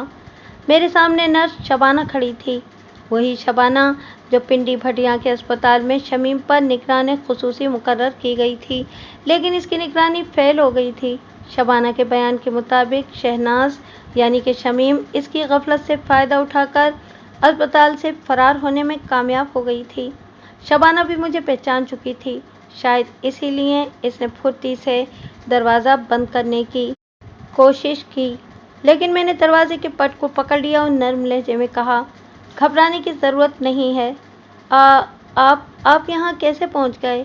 वो लुकनत ज़दा लहजे में बोली, आपको मेरा एड्रेस किसने बताया? मैंने कहा ना, फिक्रमंद होने की ज़रूरत नहीं है। मैंने तसल्लीआमेज़ लहजे में कहा, मैं सिर्फ शमीम से मिलने आया हूँ, तुम परेशान ना हो। कौन शमीम? वो अपनी हालत पर काबू पाते हुए कतरे मोहतात लहजे में बोली, यहाँ कोई शमीम नहीं रहती। मैंने कहा, मैं शमीम की बात कर रहा हूँ जो तुम्हारे भाई आफताब की बीवी है। मेरी भाभी का नाम तो शहना। उसने दानिस्ता अपना जुमला अधूरा छोड़ दिया और हिरासा नज़र से मुझे देखने लगी। मैंने कहा, चलो मैं तुम्हारा जुमला मुकम्मल कर देता हूँ। तुम्हारी भाभी का नाम शहनाज है ना? मैंने एक लम्हे रुक कर कहा, और उसका ये नाम भी तुमने ही रखा था 2.5 साल पहले पिंडी भट्टियाँ अस्पताल में, जब वो तुम्हारी तहवील में दी गई थी। क्यों, मैं गलत तो नहीं कह रहा? आप पता नहीं कैसी बातें कर रहे हैं, वो चुसपुस होते हुए बोली। मैंने कहा, मैं इस वक्त एक दोस्त और हमदर्द की हैसियत से यहाँ आया हूँ। अगर तुमने मुझसे ताउन न किया तो मजबूरन मुझे थानेदार बनना पड़ेगा। मेरे अल्फाज का उस पर खातिर खा असर हुआ। वो कतरे नर्म लहजे में बोली, आप किस किस्म का ताउन चाहते हैं? मैंने गली में दाएं बाएं देखते हुए कहा, ऐसी बातें गली में खड़े होकर करना मुनासिब नहीं है। क्या तुम्हारे घर में बैठने की कोई जगह नहीं है? वो तामुल करते हुए बोली, ठहरे मैं बैठक खोलती हूँ। थोड़ी देर बाद मैं शबाना के घर की बैठक में बैठा हुआ था।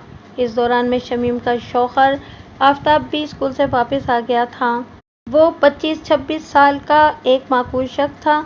जब शबाना को यकीन हो गया कि मैं वहाँ किसी महकमा जाती कार्रवाई के सिलसिले में नहीं आया हूँ, तो उसका खौफ जाता रहा और उसने अव्वल से आखिर तक सारे वाक़यात व हालात मेरे गोशगुजार कर दिए। अपने बयानात की तस्दीक के लिए उसने शमीम को भी वहीं बैठक में बुला लिया था। इन लोगों से मुझे जो मालूमात हासिल हुई, मैं इनको निहायती मुख्तसर अल्फाज में आपकी खिदमत में पेश करता हूँ। उस रात पिंडी भट्टियाँ के अस्पताल में शमीम ने अपने मुफस्सिल हालात शबाना को बता दिए थे। शमीम ने अपनी शादी से चंद रोज़ पहले ही घर से फरार होने का प्रोग्राम बना लिया था। इलियास से एक बात तय हो गई थी। इलियास सीधे तरीके से शमीम को हासिल नहीं कर सकता था और वो ये भी नहीं चाहता था कि एक बुढ़े खुसर जमींदार से शमीम को ब्याह दिया जाए। चुनाचे तयशुदा प्रोग्राम के मुताबिक आधी रात को इलियास ने एक घोड़े को बांध दिया और शमीम का इंतज़ार करने लगा। शमीम को रात के आखिरी पहर छत पर आना था, जहाँ से रस्से की मदद से वो मकान के अकब में इलियास के पास पहुँच जाती। शमीम मुकर्ररा वक्त पर अपने घर की छत पर पहुँच गई। नीचे से इलियास ने वो मखसूस रस्सा छत पर फेंक दिया जिसके सहारे शमीम को नीचे उतरना था। शमीम ने रस्से को छत पर नस्ब एक मजबूत आहिनी खूंटे से बांधा और दीवार के साथ पाँव टिकाते हुए थोड़ी सी कोशिश के बाद नीचे उतर आई। इसके बाद वो दोनों घोड़े पर सवार हुए और घोड़ा रसूलपुर तारड़ की जानिब बढ़ने लगा।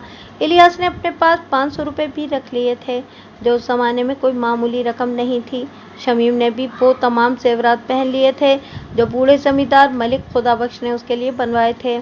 इस रात की सुबह शमीम की बारात आने वाली थी, लेकिन वो सूरज तुलू होने से पहले ही अपने महबूब के साथ अनजानी मंजिल की जानिब रवाना हो चुकी थी।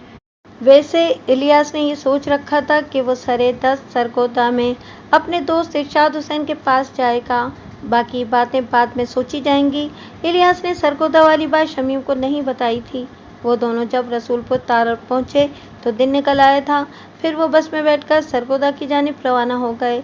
इसके बाद पिंडी भट्टियाँ के लारी अड्डे पर जो अफसोसनाक वाक़या पेश आया, उसके बारे में तफसीलन बताया जा चुका है। अस्पताल में रात के आखिरी पहर शमीम ने शबाना को अपने तमाम हालात से आगाह कर दिया था और उसे मदद की दरख्वास्त भी की थी। इसकी शदीद ख्वाहिश थी कि वो वापस न जाए। उसका साथी मौत से हमकिनार हो चुका था।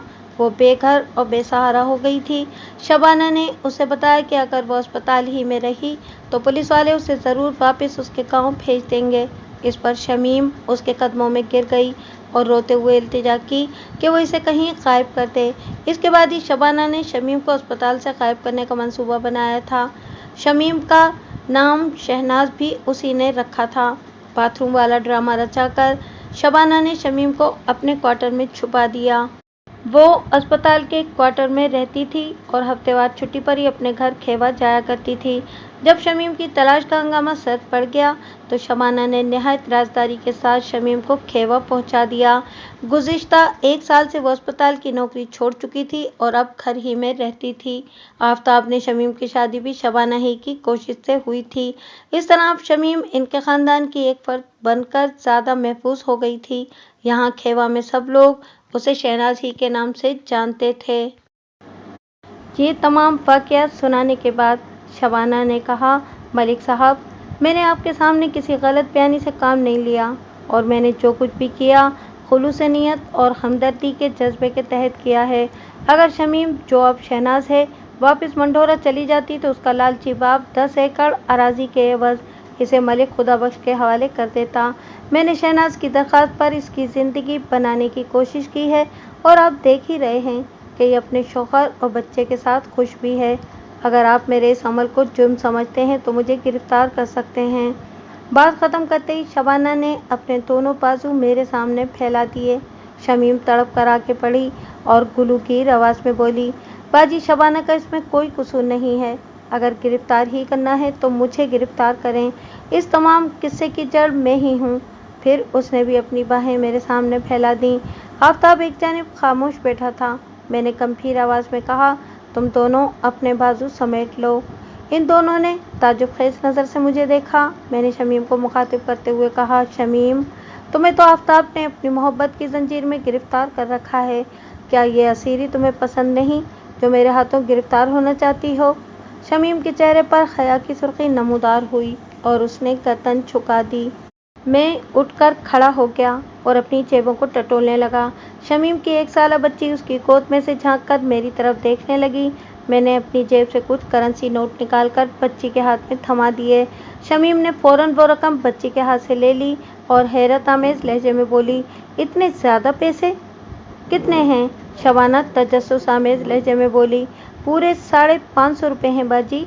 शमीम की आवाज़ बढ़ते जज्बात से कँपकँपा रही थी। मैंने कहा, 50 रुपये मेरी तरफ से बच्ची के लिए हैं और बाकी 500 मकतूल की अमानत के तौर पर मेरे पास रखे थे, जो उसकी जामा तलाशी से बरामद हुए थे। इन पर सिर्फ और सिर्फ शमीम का हक है, हालांकि मैं ये रकम शहनाज को दे रहा हूँ। आखिरी जुमला मैंने मुस्कुराते हुए अदा किया था। शमीम तो अपने महबूब के साथ ही ख़त्म हो गई थी, साहिबा की तरह। वो तीनों हक्का बक्का मुझे देख रहे थे। मैंने इन्हें खुदाहाफिज़ कहा और वहाँ से चला आया। इस वक्त मैं एक नाकाबिले बयान रूहानी सुकून महसूस कर रहा था। मोहब्बत करना कोई जुर्म नहीं है। 400 साल बाद साहिबा की तारीख को दोहराने वाली मोहब्बत की मतवाली शमीम को मैं किस जुर्म में गिरफ्तार करता?